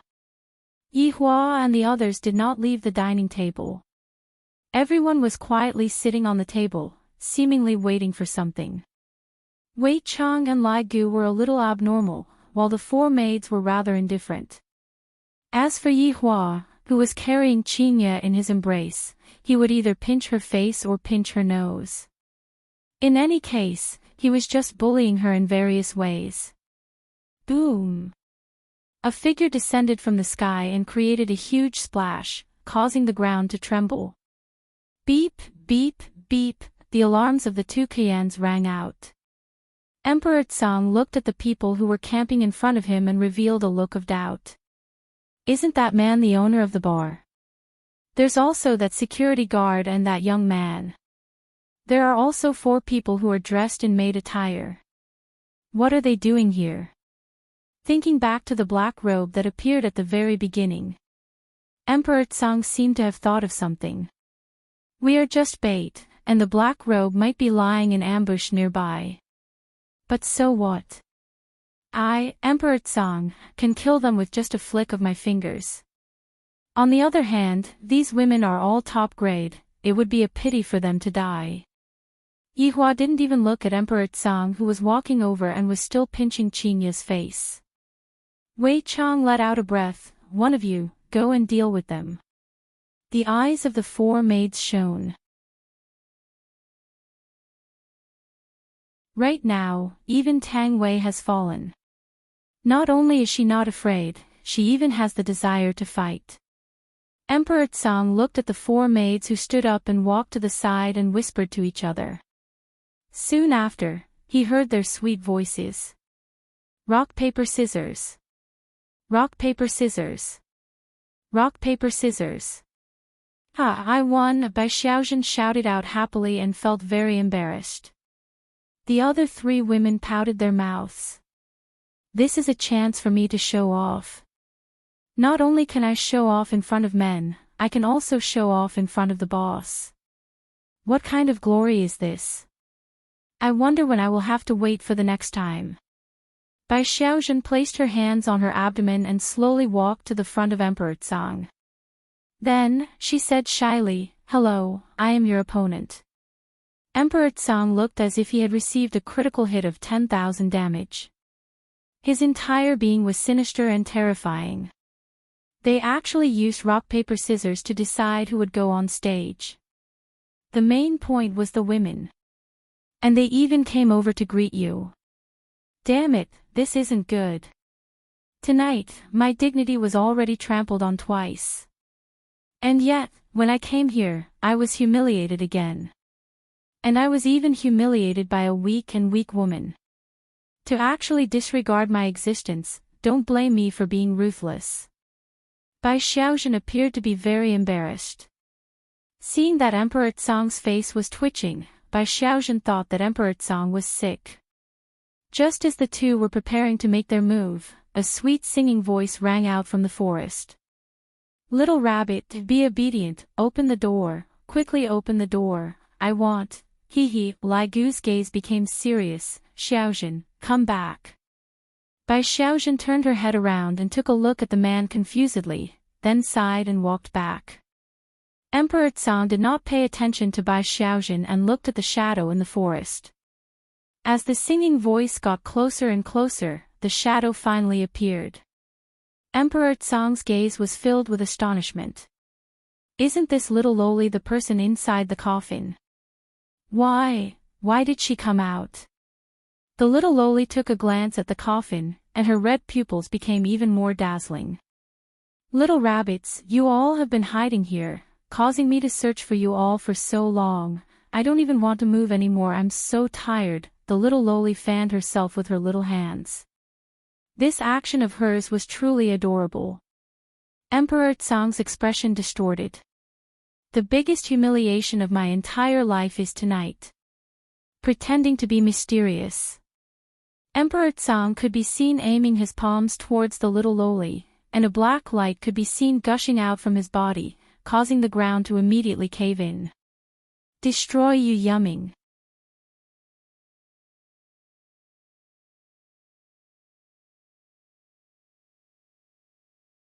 Chapter 151. Emperor Tsang retracted his palms and stared ahead. The dust gradually dissipated, revealing a gigantic semicircular chasm in front of him. It was as though a gigantic machine had excavated a mountain range. Emperor Tsang's gaze changed from indifference to calmness, then gradually changed to shock, and finally revealed a horrified expression. Looking at that black shadow, Emperor Tsang found it hard to believe. Shattering Yu Yumming was one of his ultimate moves, and no one had ever been able to withstand it. Not to mention being unscathed. But now, the little lowly's pure white princess dress was spotless. Even her smile didn't change. Her two ponytails fluttered in the wind. The little lowly covered her mouth and giggled, "Oh, hee, you're amazing." The four maids who were watching the battle were also stunned. Just who was this little lowly? However, Yi Hua and the others appeared to be very calm. Sky Emperor's breathing quickened. The girl in front of him wasn't a little lowly at all. She was a monster. As expected, the guardians of the ancient godly items were all abnormal existences.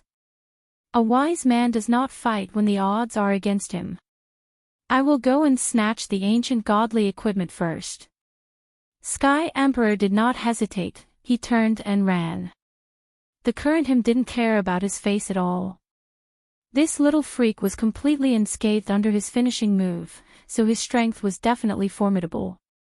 He might as well leave it to those people from Leisure Bar to deal with him, and it could be considered as using someone else to do his dirty work. The little lowly smiled wickedly. Little bunny wants to run. That's not cute at all. The two ponytails shot out in an instant, and the escaping Tsang Di turned pale with fright. Unexpectedly, his left leg was entangled by the ponytails. Gray the Arch condensed a long saber in his hand and ruthlessly chopped down. Clang! The sound of metal clashing rang out. Tsang Di looked at the broken saber in his hand and revealed a look of fear. This was impossible. The ponytail was like a venomous snake. In an instant, it wrapped itself around Emperor Tsang's leg and pulled fiercely. Bang!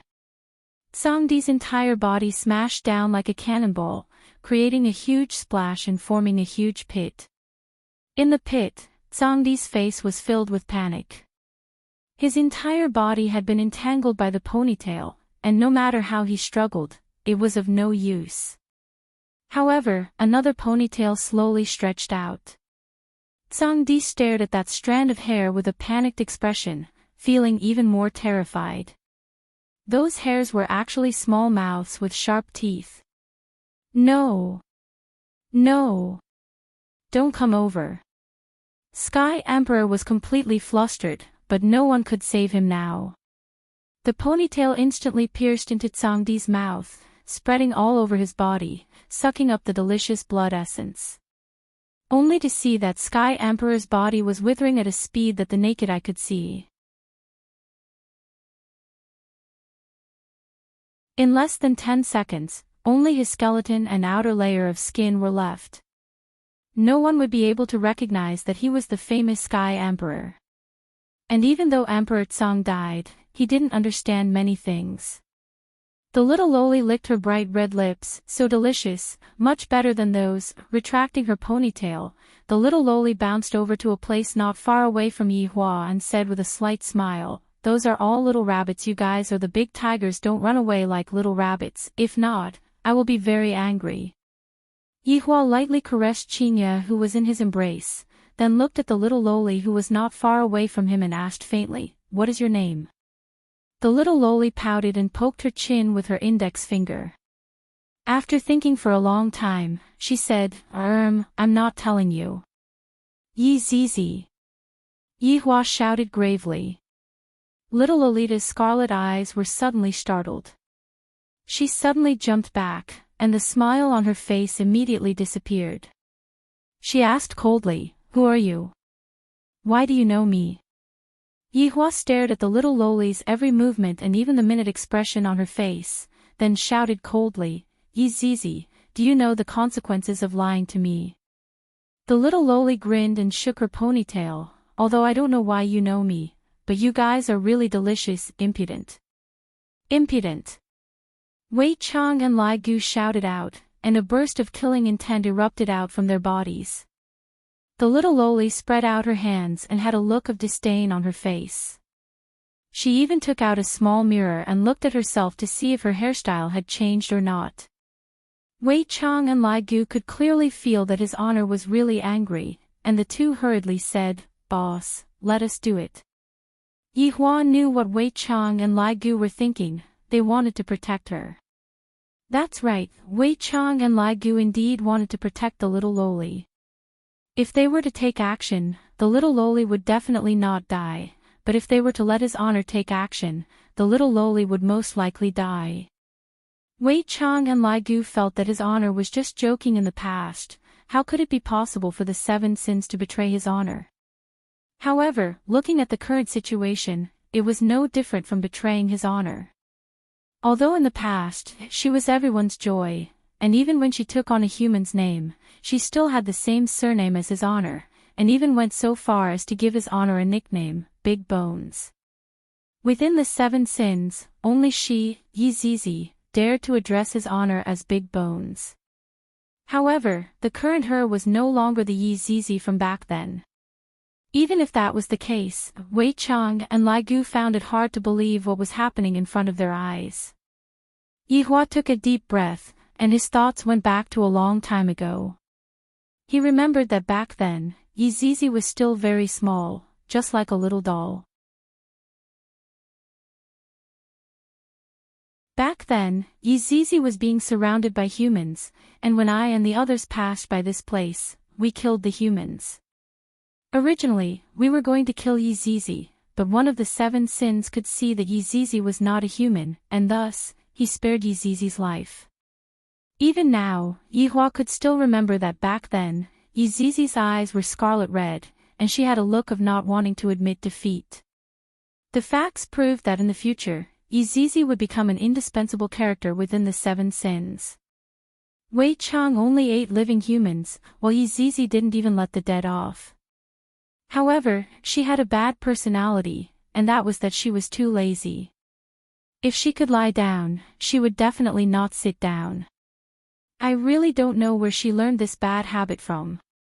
From what happened today, it could be seen that Yi Zizi didn't want to go to the 7 sins one by one, and instead, she wanted to use an ancient godly item to lure the 7 sins over and capture all of them in one go. Looking at that familiar face, the final scene appeared in Yi Hua's mind. Yi Zizi was surrounded and attacked by 3 overlords, and in the end, she fell into Yi Hua's embrace. The words that she said back then were still resounding in Yi Hua's mind. He remembered that back then, Yi Zizi's entire body was covered in blood, and she didn't even have the strength to raise her hand. However, that pair of scarlet red eyes of hers was still leaking out unwillingness. Big Bones, Zizi doesn't want to die, Zizi wants to play with you, Zizi wants to compete with the gluttonous monster, Zizi still wants to ride the big bone dragon, Zizi wants to be together with you all, big bones. Zizi is so cold, so cold. Sensing that Zizi's body was gradually becoming stiff, Yihua revealed the pain of humanity for the first time, and Yihua's painful howls resounded throughout the entire battlefield. Zizi, the first of the 7 sins to die in battle, back then, everyone went crazy. Even if they had to exchange injuries for injuries, they still wanted to kill those 3 overlords. She was indeed exactly the same as Zizi, everything was the same, but in the end, it was just an empty shell, and the soul had already changed. Yihua wouldn't allow anyone to taint the Zizi from back then. Even if it was just an empty shell.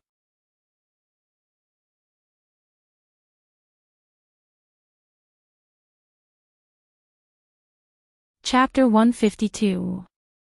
Wei Chang and Lai Gu turned pale with fright and shouted out involuntarily, "Your Honor." When the 4 maids heard how Wei Chang and Lai Gu addressed him, their heads were filled with doubt. Yihua's gaze turned cold, and Wei Chang and Lai Gu immediately lowered their heads. After placing Qingye into the tent, Zizi tidied up Qingye's hair and sighed. Walking out of the tent, Zizi stood 5 meters away from Zizi. Wei Chang and Lai Gu revealed a nervous expression, not knowing what exactly his honor was going to do to Zizi. Yihua took out a cigarette case, took out a cigarette and lit it up. With his brows slightly wrinkled, he said, "It has been a long time since I last fought." Zizi stared at the man in front of her, and a trace of doubt appeared in her heart. She felt that he was a little familiar, but she couldn't recall where she had seen him. But no matter what, he was still delicious food. "Hee, you are the most pretentious person I have ever seen," Zizi said with a smile, revealing cute dimples on her cheeks. Yihua laughed lightly, "Your guts are truly getting bigger and bigger." Humph, I have a lot of guts." Zizi even gestured, looking very cute. Zizi's actions and tone are still the same as before. What exactly is going on? Suddenly, Zizi's scarlet eyes became strange, as if they were rotating. Then, Zizi exclaimed, "Wow, you're a big bone." The cigarette in Yihua's hand immediately broke and fell beside his leather shoes. With a bit of surprise, Yihua said, "Big bone." He remembered that Zizi used to call him that in the past. Back then, he was still a skeleton. Even after being lectured several times, Zizi still didn't change her way of addressing him. "I didn't expect your true body to be big bone." Zizi was slightly surprised. She then looked to the other side. A monster and a bone dragon. Things were getting interesting. Yihua let out a sigh. "I thought that Zizi had remembered something, but it turns out that her pair of eyes had seen through my true form." Zizi's eyes were filled with excitement. "What a cute big bone. How about you be my pet? I won't suck you." The corner of Yihua's mouth twitched slightly, and Lai Gu, who was at the side, seemed to have thought of the past, and he felt gloomy as well. Lai Gu remembered that back then, Zizi was very mischievous, and furthermore, she also had a problem with aesthetics. Zizi would praise his honor for being handsome every day, and expressed that she also wanted a skeleton as a pet. But his honor refused to give it to Zizi, and in the end, Zizi came to look for trouble with Lai Gu and even wanted to ride on Zizi's back then. Not being able to ride on Lai Gu was one of Zizi's biggest regrets before she died. "That will depend on whether you have the ability or not." "Alright then, I'll go easy on you." A true battle was about to break out, and Zizi also became serious. Although she sounded relaxed, she could faintly sense that the other party was very powerful. It was the same for the other 2, and as for the other 4 women, they were negligible. "Pavilion Master, it's there." All of a sudden, a black crowd surged over. There were at least 3,000 people. They were the northern forces that followed Emperor Tsang here. Originally, he was in too much of a hurry when he escaped and lost contact with Emperor Tsang. Now, he had no idea where Emperor Tsang had gone. He thought that it would be better for him to just return to avoid any more accidents. However, the pavilion master of the Extreme Wool Pavilion and Fengxing subordinates had reported to him, so he decided to come to this stronghold to take a look. The Summer Workshop Shuzhenhai and the Phoenix King Pavilion's Man Kai also came over to take a look as a form of respect for Hefeng. 3,000 people descended and occupied half of the empty space in the small valley. The three big shots immediately saw Emperor Tsang, who had been sucked dry. However, the three of them only took a glance at Emperor Tsang before shifting their gazes away. After all, with Emperor Tsang's current appearance, even if his mother came over, she wouldn't be able to recognize him. Because Yi Zizi's back was facing everyone, the three big shots only felt that Yi Zizi looked familiar. Yi Hua, on the other hand, was facing Yi Zizi, and the three big shots felt that Yi Zizi looked really stylish. There were also 2 men and 4 women beside Yi Zizi, and there were even tents beside Yi Zizi. From the looks of it, Yi Zizi's taste is rather heavy. Also, what is the meaning of this little loli who is wearing a princess dress? Looking at the two's posture, it seems like they are preparing to fight. Man Kai hated people who bullied little girls the most. How can you be like this, to even bully little girls? After speaking, Man Kai walked towards Yi Zizi with an evil smile on the corner of his mouth. Yi Zizi silently lit up a cigarette.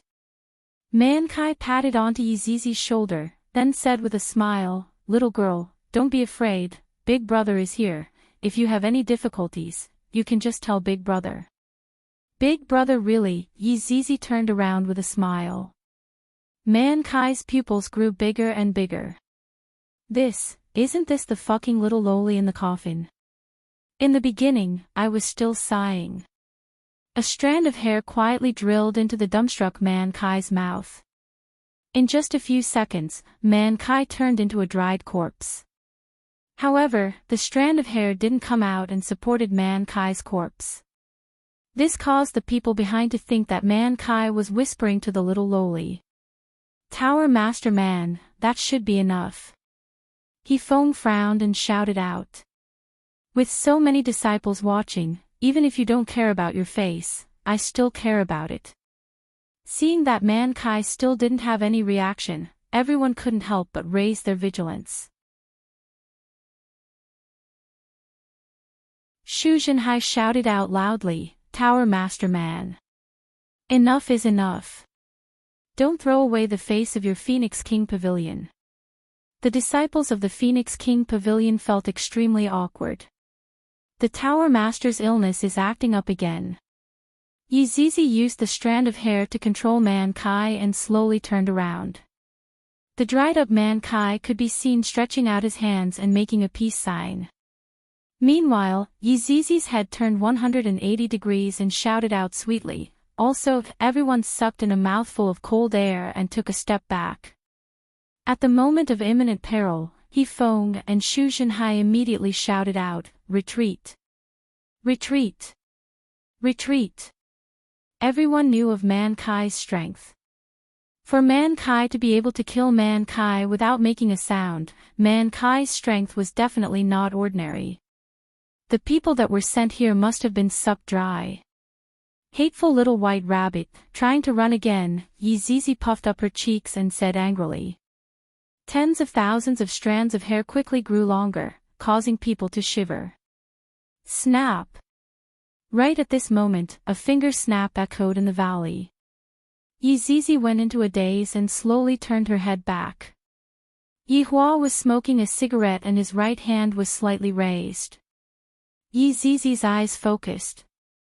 A circular red barrier immediately appeared around her body. See? The circular barrier seemed to be withstanding some kind of powerful attack as it trembled slightly. Soon after, cracks appeared on the barrier like a spider web. Yi Zizi looked at the barrier curiously. However, the 3,000 people that were running away instantly turned into dust, as if they were never there in the first place. The walls of the valley were also shaved off by an invisible force. The pitiful Emperor Tsang originally had a corpse, but right now, not even a trace of his corpse was left. This was a finger snap that was compressed again and again. It was the first time Yihua tested it, and he felt that the power of the finger snap was pretty good. It was able to cause fatal damage to those people, but it did not have any effect on Yizizi.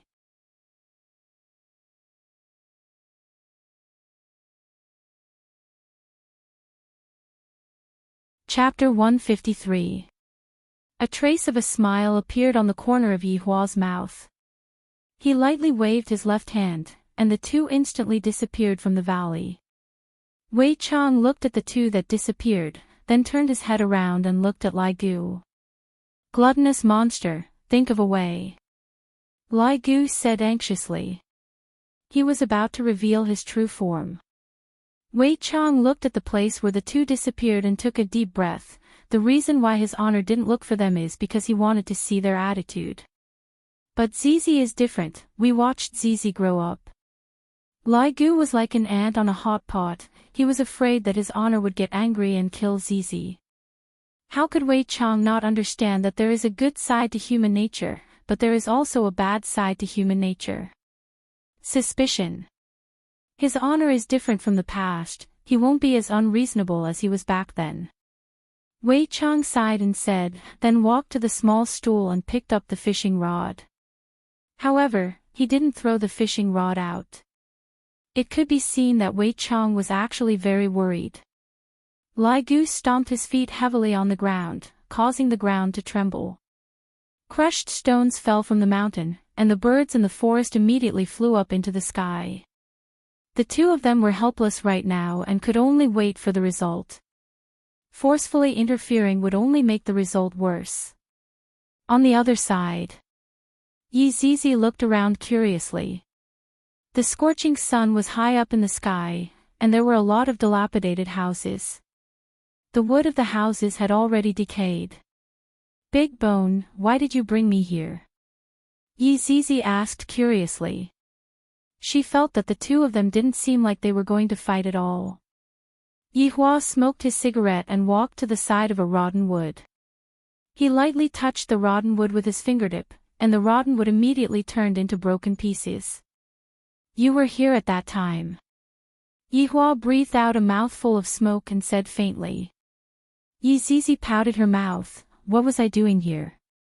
Yihua didn't answer and said calmly, "You are very stubborn. I originally wanted to kill you, but you are very lucky." Bragging.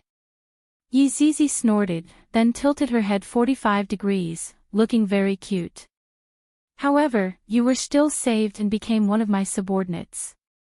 Yizizi spread out her hands. "All right, you are really bragging to the heavens.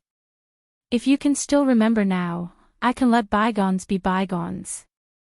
Yihua's tone changed and emitted out an eerie killing intent. Yizizi went silent for a while, then suddenly, of a look as if she remembered of everything, she said, "I remember coming." Yihua paused for a moment. "Really?" Big Bone, you are so gullible." Yizizi stuck out her tongue and made a funny face. This angered Yihua quite a bit, and a powerful killing intent immediately exploded out from his entire body. The killing intent seethed like huge waves in the sea, causing the surrounding air to seem as if it was going to solidify, causing people to feel suffocated. The sharp aura caused Yizizi's ponytail to dance wildly. However, Yizizi was not afraid at all. An unprecedented excitement appeared on her adorable face. "Big Bone is amazing, I can do it too." A killing intent that did not lose out to Yihua could be seen erupting out from Yizizi's body. Although the two killing intents were formless, when they clashed together, a qualitative change occurred. Suddenly, two murderous auras materialized and spread out in a circle. However, this killing intent was like a sickle, cutting through everything. There was not a single meter-tall tree in a 10-mile radius. Countless creatures were cut in half. Yizizi giggled, and a bright red spear instantly appeared in her hands. This spear was not ordinary. The spearhead was as long as the spear body, and the spearhead was scarlet red, emitting out a faint layer of blood mist. Meanwhile, the body of the spear was like a flowing river of blood, and one could even hear the cries of aggrieved souls, causing people to tremble with fear. Immediately afterward, a set of white crystal armor appeared on Yizizi's body as well. The armor covered 99% of Yizizi's body, and even her eyes were the same. As for the remaining 1%, it was her ponytail that was revealed. Various kinds of runes were imprinted on the armor, and every rune represented a type of defense, which was unimaginable. "Big Bone, are you going to fight with me empty-handed?" Yizizi's sweet voice rang out from within the armor. Yihua flicked away the cigarette in his hand. Yihua could be heard saying calmly, "Blood Stirrup's solitary illumination, its biggest specialty is that during battle, it can suck the opponent's blood essence, even if it didn't touch the opponent's body.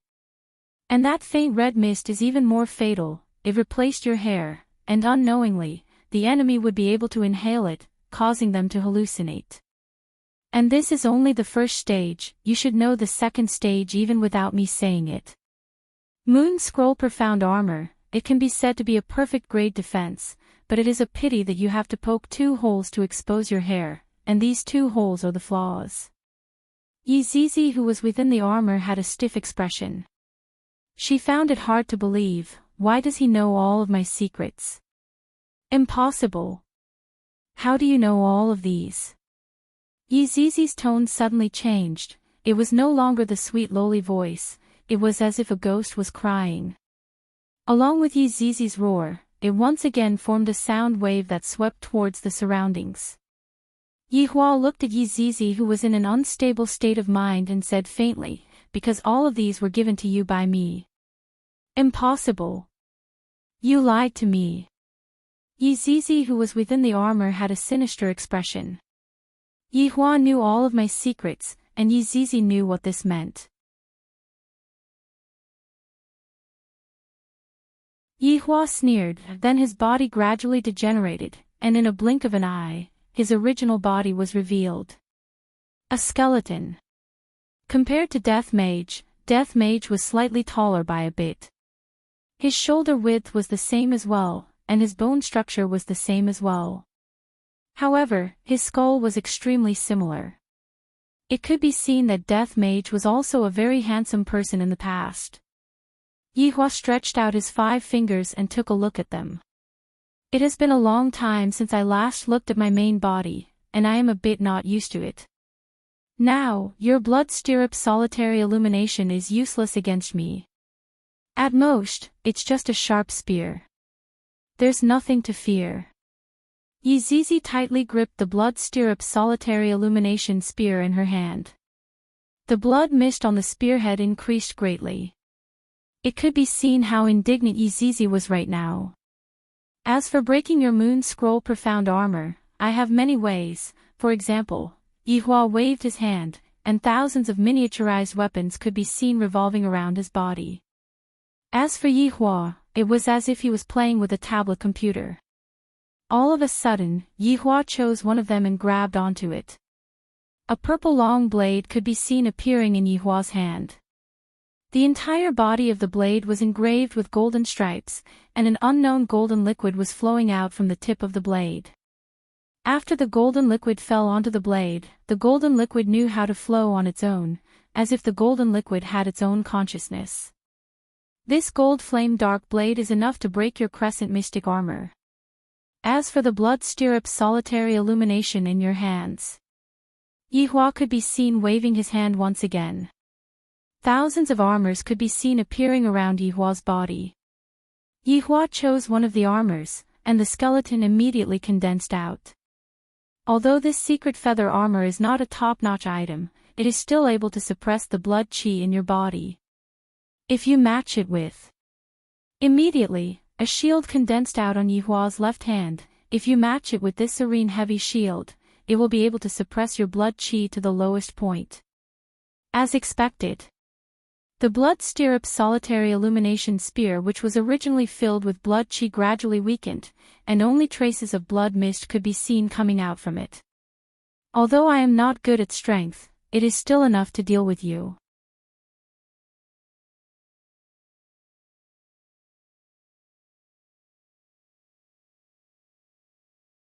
Chapter 154. Thinking back to the past, he had been a fool. He had put aside some top-tier equipment and insisted on using his own body to defeat his enemies.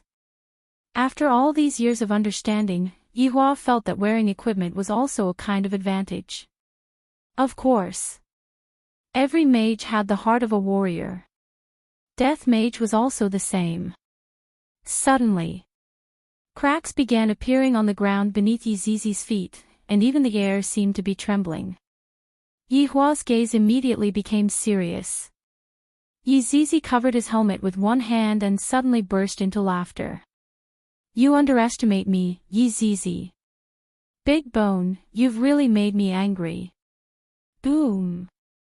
Yizizi's aura completely erupted. The blood stirrups in her hand shone brighter than before. Looks like your strength has also increased. That's good. Let's fight. Yihua raised up the heavy shield in his hand and placed the gold flame dark blade on top of the shield, then slightly tilted his body. Don't look at how Yizizi was a little lowly, her explosive power was the most ferocious among the 7 deadly sins. At that time, Yihua didn't dare to take Yizizi's spear head-on, but right now, it was different. Yihua had the confidence that he could win against Yizizi with his weak power. Die! Yizizi let out a ghostly cry and leapt high into the air. Yihua raised his head slightly and saw that the sky behind Yizizi was filled with blood mist. Countless sinister faces of vengeful spirits appeared behind Yizizi, and their miserable cries could be heard. I have said it before. Your moves are useless against me, I am completely able to suppress you. Yihua raised his heavy shield high up. Bang! A loud sound suddenly rang out between the heavens and the earth. The originally clear sky was filled with dark clouds, and it was soon dyed red by the color of blood. It was as if the entire world had fallen into blood. The collision of the weapons created a huge shockwave, and everything around it evaporated. This was just a simple collision. Blood stirrup solitary illumination could be seen emitting out a blood mist, which instantly enveloped Yihua. However, Yihua was just a skeleton, so where would he get the blood essence from? Yihua's main body was able to restrain Yizizi. I have said it before, your moves are useless against me. Yihua's gaze turned cold, and the gold flame dark blade that was in his hand slashed towards Yizizi while carrying along a berserk aura. Yizizi snorted and grabbed the blade with her left hand. Yihua's brows wrinkled. Yizizi's strength has far surpassed my estimation. From the looks of it, after coming back to life, she has become stronger as well, and is no longer the Yizizi from back then. The strength is not bad. This is indeed a good saber, but it can't break my moon scroll mystic armor. Yizizi snorted disdainfully. Although Yihua was shocked by Yizizi's strength, it was not to the extent of being defeated. I have said it before, this blade is used to break your moon scroll profound armor. Yihua said coldly. What a joke. However, as soon as she finished speaking, Yizizi saw the golden liquid flowing into her hand. Yizizi immediately let go of the golden flame dark blade and tried to fling the disgusting liquid away, but to no avail. Pay attention to your feet. Yihua reminded.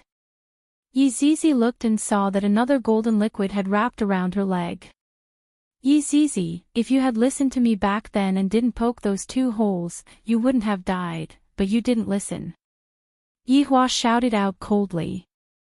Back then, the human Yizizi was also able to find Yizizi's flaw and kill her with a single strike. Yizizi scurried up and down, and countless holes were smashed open on the ground. However, those 2 golden liquid were just like glue, sticking tightly onto Yizizi's back and slowly crawling towards the holes on the moon scroll profound armor. Get away from me, oh. Yizizi, who was inside the armor, suddenly let out a ghastly howl. Yihua looked on silently. The moon scroll profound armor was only Yizizi's first line of defense, and her real body was the second line of defense. However, back then, the three Zizi didn't even give Zizi the chance to become her real body. Of course, I am also able to do it right now, but the two golden liquid finally crawled into the holes after much difficulty. Zizi, who was still scurrying around just a moment ago, immediately stopped moving, as if her body was frozen. You! Just what is this thing? Zizi asked while standing there foolishly. Yihua said calmly, the golden flame dark blade's formidability doesn't lie in itself, rather, it lies in those two golden liquid. Those two golden liquid are able to fuse into one's blood and spread a virus, causing one to lose their battle prowess. At that time, your moon scroll profound armor will only be a decoration.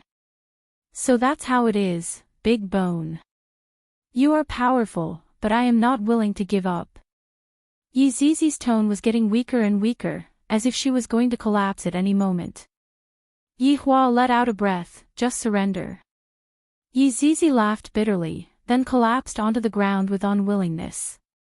A light breeze blew past, and the broken ground was just like the surface of the moon.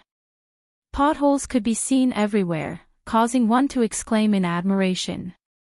Yihua, who was dressed in godly equipment, did not move and continued to look at Zizi, who had collapsed onto the ground. After a long while, was it fun? Zizi, who had collapsed onto the ground, paused for a moment, but she still did not have any reaction.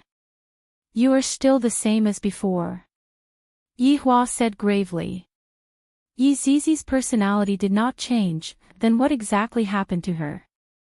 Zizi, who had collapsed onto the ground, could be seen immediately standing up and snorted, Big Bone, you are very boring. Yihua sighed. Seems like I have still underestimated Zizi's ability. After coming back to life, she became even more valiant. Just like me, aren't Wei Chang and Ligu the same as well? Yihua kept the golden flame dark blade in his hand and summoned out a sharp sword. Dark Abyss Cold Soul. The cold air that was emitted out from the sword caused Zizi to go into a daze. Big Bone, you are shameless. Yihua snorted coldly, then leaped high into the air. I am already giving you face by fighting you in close combat. Sword Chi rushed towards Zizi like a raging ocean wave, bringing along a power that could crush everything in the world. The color of the sky suddenly changed. Zizi, who was within the armor, focused her gaze, then raised up the blood stirrup lone illumination spear in her hand, and the red light on the spear's body increased by a bit. This was a battle of strength against strength. However, the reason why Yihua chose to fight like this was because of their old friendship, and of course, the heart of a warrior was also unavoidable. The moment the two forces collided with each other, the two forces immediately exploded. Boundless power rose from the ground and broke through the layer of blood-red clouds. The terrifying airflow swirled around violently, forming a terrifying astral wind. Big Bone, your strength is indeed not bad, but compared to me, it is still a bit lacking. Zizi laughed. Yihua laughed lightly, is that so? I will let you see what is called strength.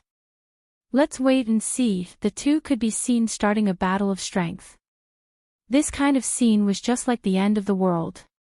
The ground was trembling, and even the sky had hidden itself deep within the clouds.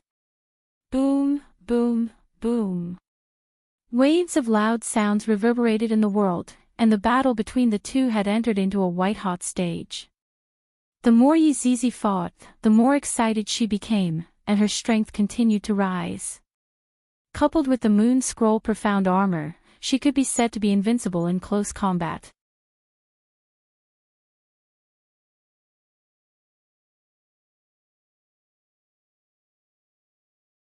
Chapter 155. In an instant. The two of them instantly separated from each other. Yihua looked at Zizi calmly. Meanwhile, Zizi's breathing was a bit chaotic, but her battle prowess was still extraordinary. Zizi, seeing that you have such strength, I am rather happy. Yihua lightly waved his hand, and the godly equipment that he was wearing instantly disappeared, revealing his true form. Yi Zizi calmed her breathing and said in a sweet voice, "Big Bone, are you going to admit defeat?" Yi Hua's empty eye sockets immediately shone with a red light. "Yi Zizi, you don't understand my true strength at all. Alright, you are starting to act cool again. Wait till I break your bones, let's see if you are still going to act cool then." Yi Zizi snorted coldly, then pierced towards the space between Yi Hua's eyebrows. As for Yi Hua, he just stood at his original spot and did not take any defensive measures. Blood Stirrup's solitary illumination blossomed with an incomparably powerful red light. Yi Zizi was planning to grab onto Yi Hua's loophole and end the battle with a single strike. The idea is good, but just like what Yi Hua said, you don't know how powerful the enemy that you are facing is. Just when the tip of the spear was about to pierce through Yi Hua's skull, it actually stopped abruptly. The distance between the spear and Yi Hua's skull was merely 1 millimeter. From this, it could be seen how strong Yi Hua's control ability was. Yi Zizi was stunned for a moment, and then her expression changed drastically. She wanted to pull away, but she found that she couldn't move her body. "Yi Zizi, in actuality, I am able to kill you just by moving my finger. However, do you know why I didn't kill you?" Yi Hua said lightly. Yi Zizi didn't answer. She used all her strength, but she couldn't break free from the invisible shackles. "Because I can't bear to." "Sky Ghost Fire!" Yi Hua shouted out faintly. 5 purple flames appeared around Yi Zizi. Each flame intertwined with each other to form a strange fire array, and Yi Zizi was in the middle of the array. Puff! The purple fire array immediately soared into the sky. The huge round purple fire looked as if it wanted to burn the sky, and Yi Zizi was being burned by it. "Ah! I'm going to kill you!" Yi Zizi roared within the flames, but to no avail. Yi Hua seemed to be waiting for an opportunity. Suddenly, he felt that Yi Zizi, who was in the fire, had a strange movement. "You are still thinking of revealing your true form and escaping. You overestimate yourself." Divine Kuan Chain. Yi Zizi, who was inside the armor, had a drastic change in her expression. "How is it possible that I can't even release my main body?" The purple flames continued to burn Yi Zizi. The moon scroll mystic armor on her body had already turned purple, but even so, Yi Zizi's ponytails were still fluttering. "Big Bone, I admit defeat. I admit defeat."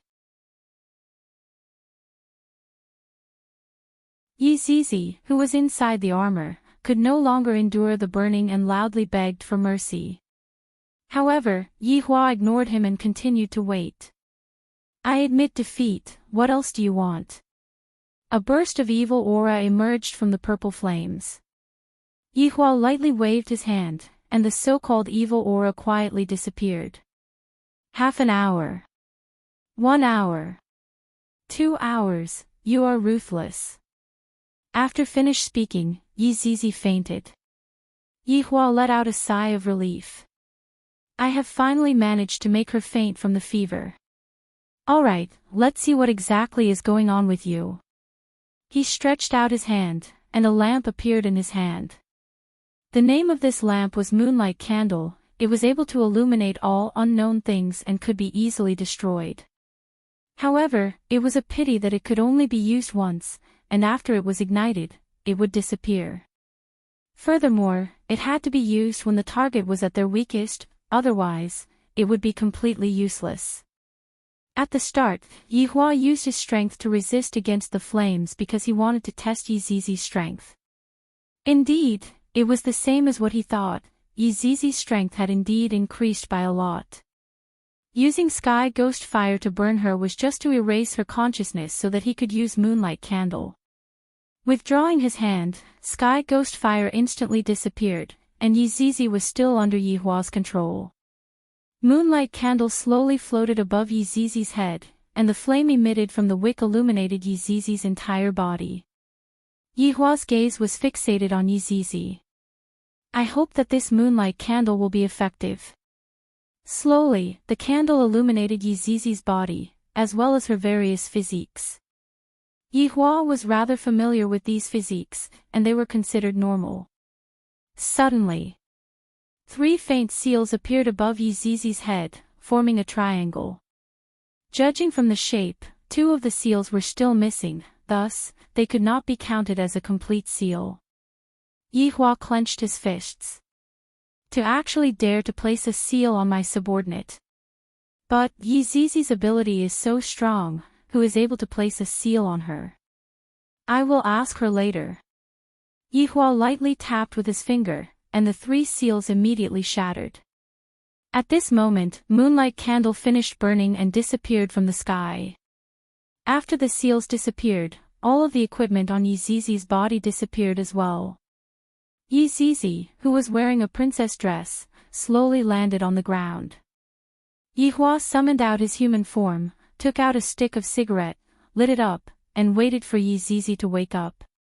After a long time, Yizizi, who was lying on the ground, rubbed her big eyes. Where is this place? So hungry. Yizizi sat up and pursed her lips.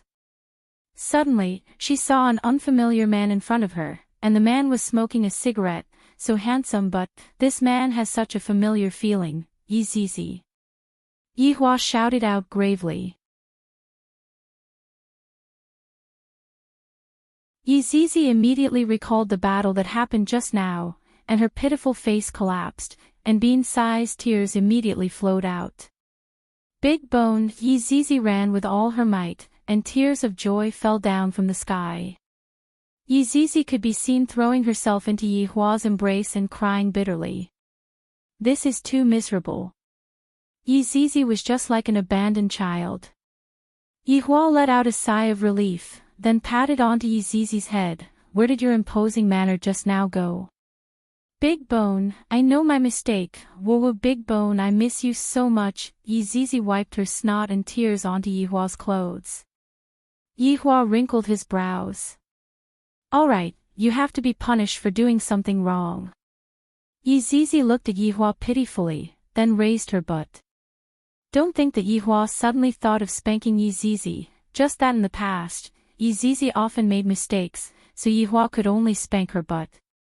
Without any politeness, Yihua began to teach this mischievous subordinate a lesson. However, the fact that Yizizi was able to recover made Yihua very happy. Alright. Yizizi touched her butt, then hugged onto Yihua's neck. Big Bone, Zizi misses everyone so much. Don't cry anymore, I still have some things that I want to ask you. Yihua said gravely. Yizizi wiped away the tears at the corner of her eyes, and, Big Bone, ask me, I will tell you everything that I know. When did you wake up, and who placed the seal on you? Yizizi said without thinking too much. Around a year ago, Zizi woke up. At that time, there were a lot of priests who were sitting beside Zizi and chanting incantations, and there was even a magic tool placed on top of Zizi's head. When Zizi woke up, Zizi crushed the magic tool and sucked all of them in. After that, Zizi wandered around and discovered that this world is super fun. There are beautiful dresses to wear, just that, I am too weak. Big Bone, you also know that Zizi is very lazy, so Zizi thought of a method, which is to gather the more powerful people together and suck them in. Unfortunately, the ones that came were still too weak, and I didn't have enough fun. After that, I met. Your Honor, please forgive Zizi. Woo, Your Honor, acting coquettishly mode activated.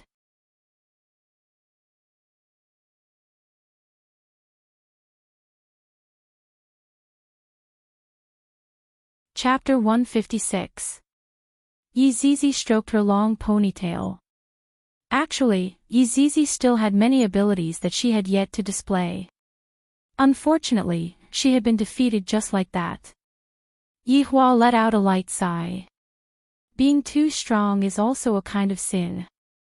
No one is able to evoke my desire to fight, and only my subordinates are able to make me fight. Throwing everything else aside, today's fight was rather comfortable. According to Yi Zizi's description, she should have awakened 5 years ago. It was just that she was discovered by others, and they wanted to control her. Perhaps, even they did not know that it would take so long to cast the seal. After all, Yi Zizi was too powerful. Even after several years, she was only barely able to cast the third layer of the seal. Before the second layer was completed, Yi Zizi had already awakened. It was just that it was amazing that humans had such a magic tool. However, thinking back to those Supremes in the past, they also had many powerful magic tools. It was normal for the people of this world to have one or two. Yi Zizi, who was in his arms, raised her pitiful face and said with grievance, "Big Bone, have you forgiven Zizi?" "I'll forgive you if you don't call me Big Bone." Yi Zizi's face fell. But I've been calling you for a long time." "Then I won't forgive you." I'll change, all right." Yi Zizi rubbed her head against Yi Hua's chest and acted coquettishly. Yi Hua thought for a bit. "Right now, Qingye still doesn't know of my identity. If I were to have another little girl as my subordinate, and furthermore, the little girl is a little lowly, wouldn't she think that I am a pervert to have even taken a little lowly as my subordinate?" Based on Yi Zizi's personality, it was obvious that she was a follower. Even if he forced her out, he didn't know what kind of trouble she would cause. He had tried it back then, and his game had just begun. He couldn't let Yi Zizi ruin it. It would be better to give her an identity. Yi Zizi opened her eyes wide and looked at Yi Hua. Yi Zizi looked extremely pitiful.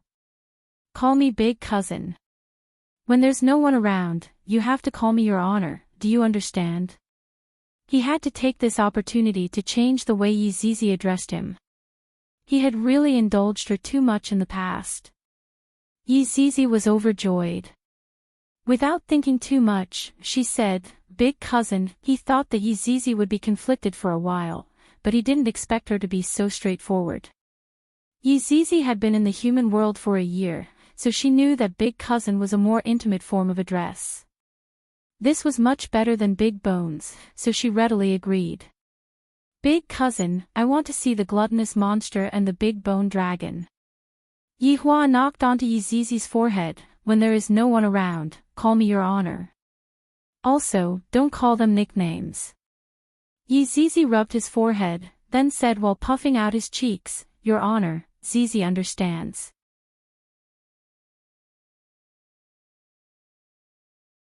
Go back, Wei Chang will tell you the details. Yes, let's go back." With that, the two of them disappeared from the ruins. After an unknown period of time, a figure suddenly appeared at the scene. He was wearing a purple and gold robe and had a dragon crown on his head. One look and anyone could tell that he was from a rich family. When this person arrived at the scene, he only looked around curiously. After that, he began to look around anxiously as if he had dropped some treasure. The man could be seen scratching onto his face as he muttered softly, there was clearly a notification that the red packet was right here. Why did it disappear? Did the red packet system make a mistake?" Suddenly, two black figures knelt in front of the man and said respectfully, "Your Majesty. This place is not suitable to stay for long. A large number of sects are currently gathering here." The man sighed helplessly. "I can only look for an opportunity to come back and take a look." Not long after the man left, countless people rushed over. If Yi Hua was still here, there would be a few familiar faces among the crowd. Beside the waterfall, Wei Chang and Lai Gu sat on a small stool and waited quietly. Tang Wei was standing behind Wei Chang and massaging his shoulders, and Lai Gu was enjoying the service of his 3 women. Massaging his shoulders, massaging his hands, and massaging his feet. Who says that having more wives doesn't have any advantages? Why aren't they back yet? Lai Gu was a little annoyed from waiting. It has already been a few hours. If His Honor wants to take care of Zizi, wouldn't it just be a matter of seconds? Could it be? A scene appeared in Lai Gu's mind. Zizi was tied up and his honor was fiercely whipping Zizi. "Your boss." Wei Chang immediately stood up and shouted out. "Boss." Li Gu hurriedly stood up and shouted out. However, there was only the figure of the boss. Where did Zizi go? Could it be? Li Gu looked at his honor in disbelief and asked blankly, "Boss, where's Zizi?" Yihua took out a stick of cigarette, then walked towards the tent and lightly puffed out a cigarette, dead. Wei Chang and Li Gu were completely stunned, as if they were struck by lightning. They were unable to imagine that the adorable Zizi who was in the past died just like that. Li Gu was evidently even sadder as he sat on the ground and wailed, "Zizi, why are you so foolish? Don't you know how to run when you can't win? I haven't even had the chance to let you ride on me yet." Tears were flowing down Wei Chang's old face. "Back then, Zizi still wanted to compete with me, but now..." Suddenly, Li Gu felt that there was one more person on his shoulder and said gravely, "Stop messing around, I'm not in the mood." However, even his ears were grabbed.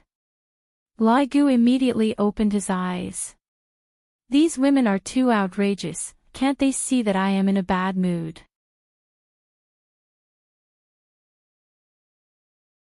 However, looking at the swaying ponytail in front of him, Li Gu was stunned as he slowly turned his head around. "Hee, big bone dragon, do you miss Zizi?"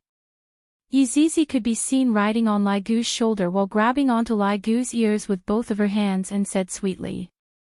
Li Gu didn't know how to express his joy at this moment. The expression on his face was very rich as he immediately soared into the sky.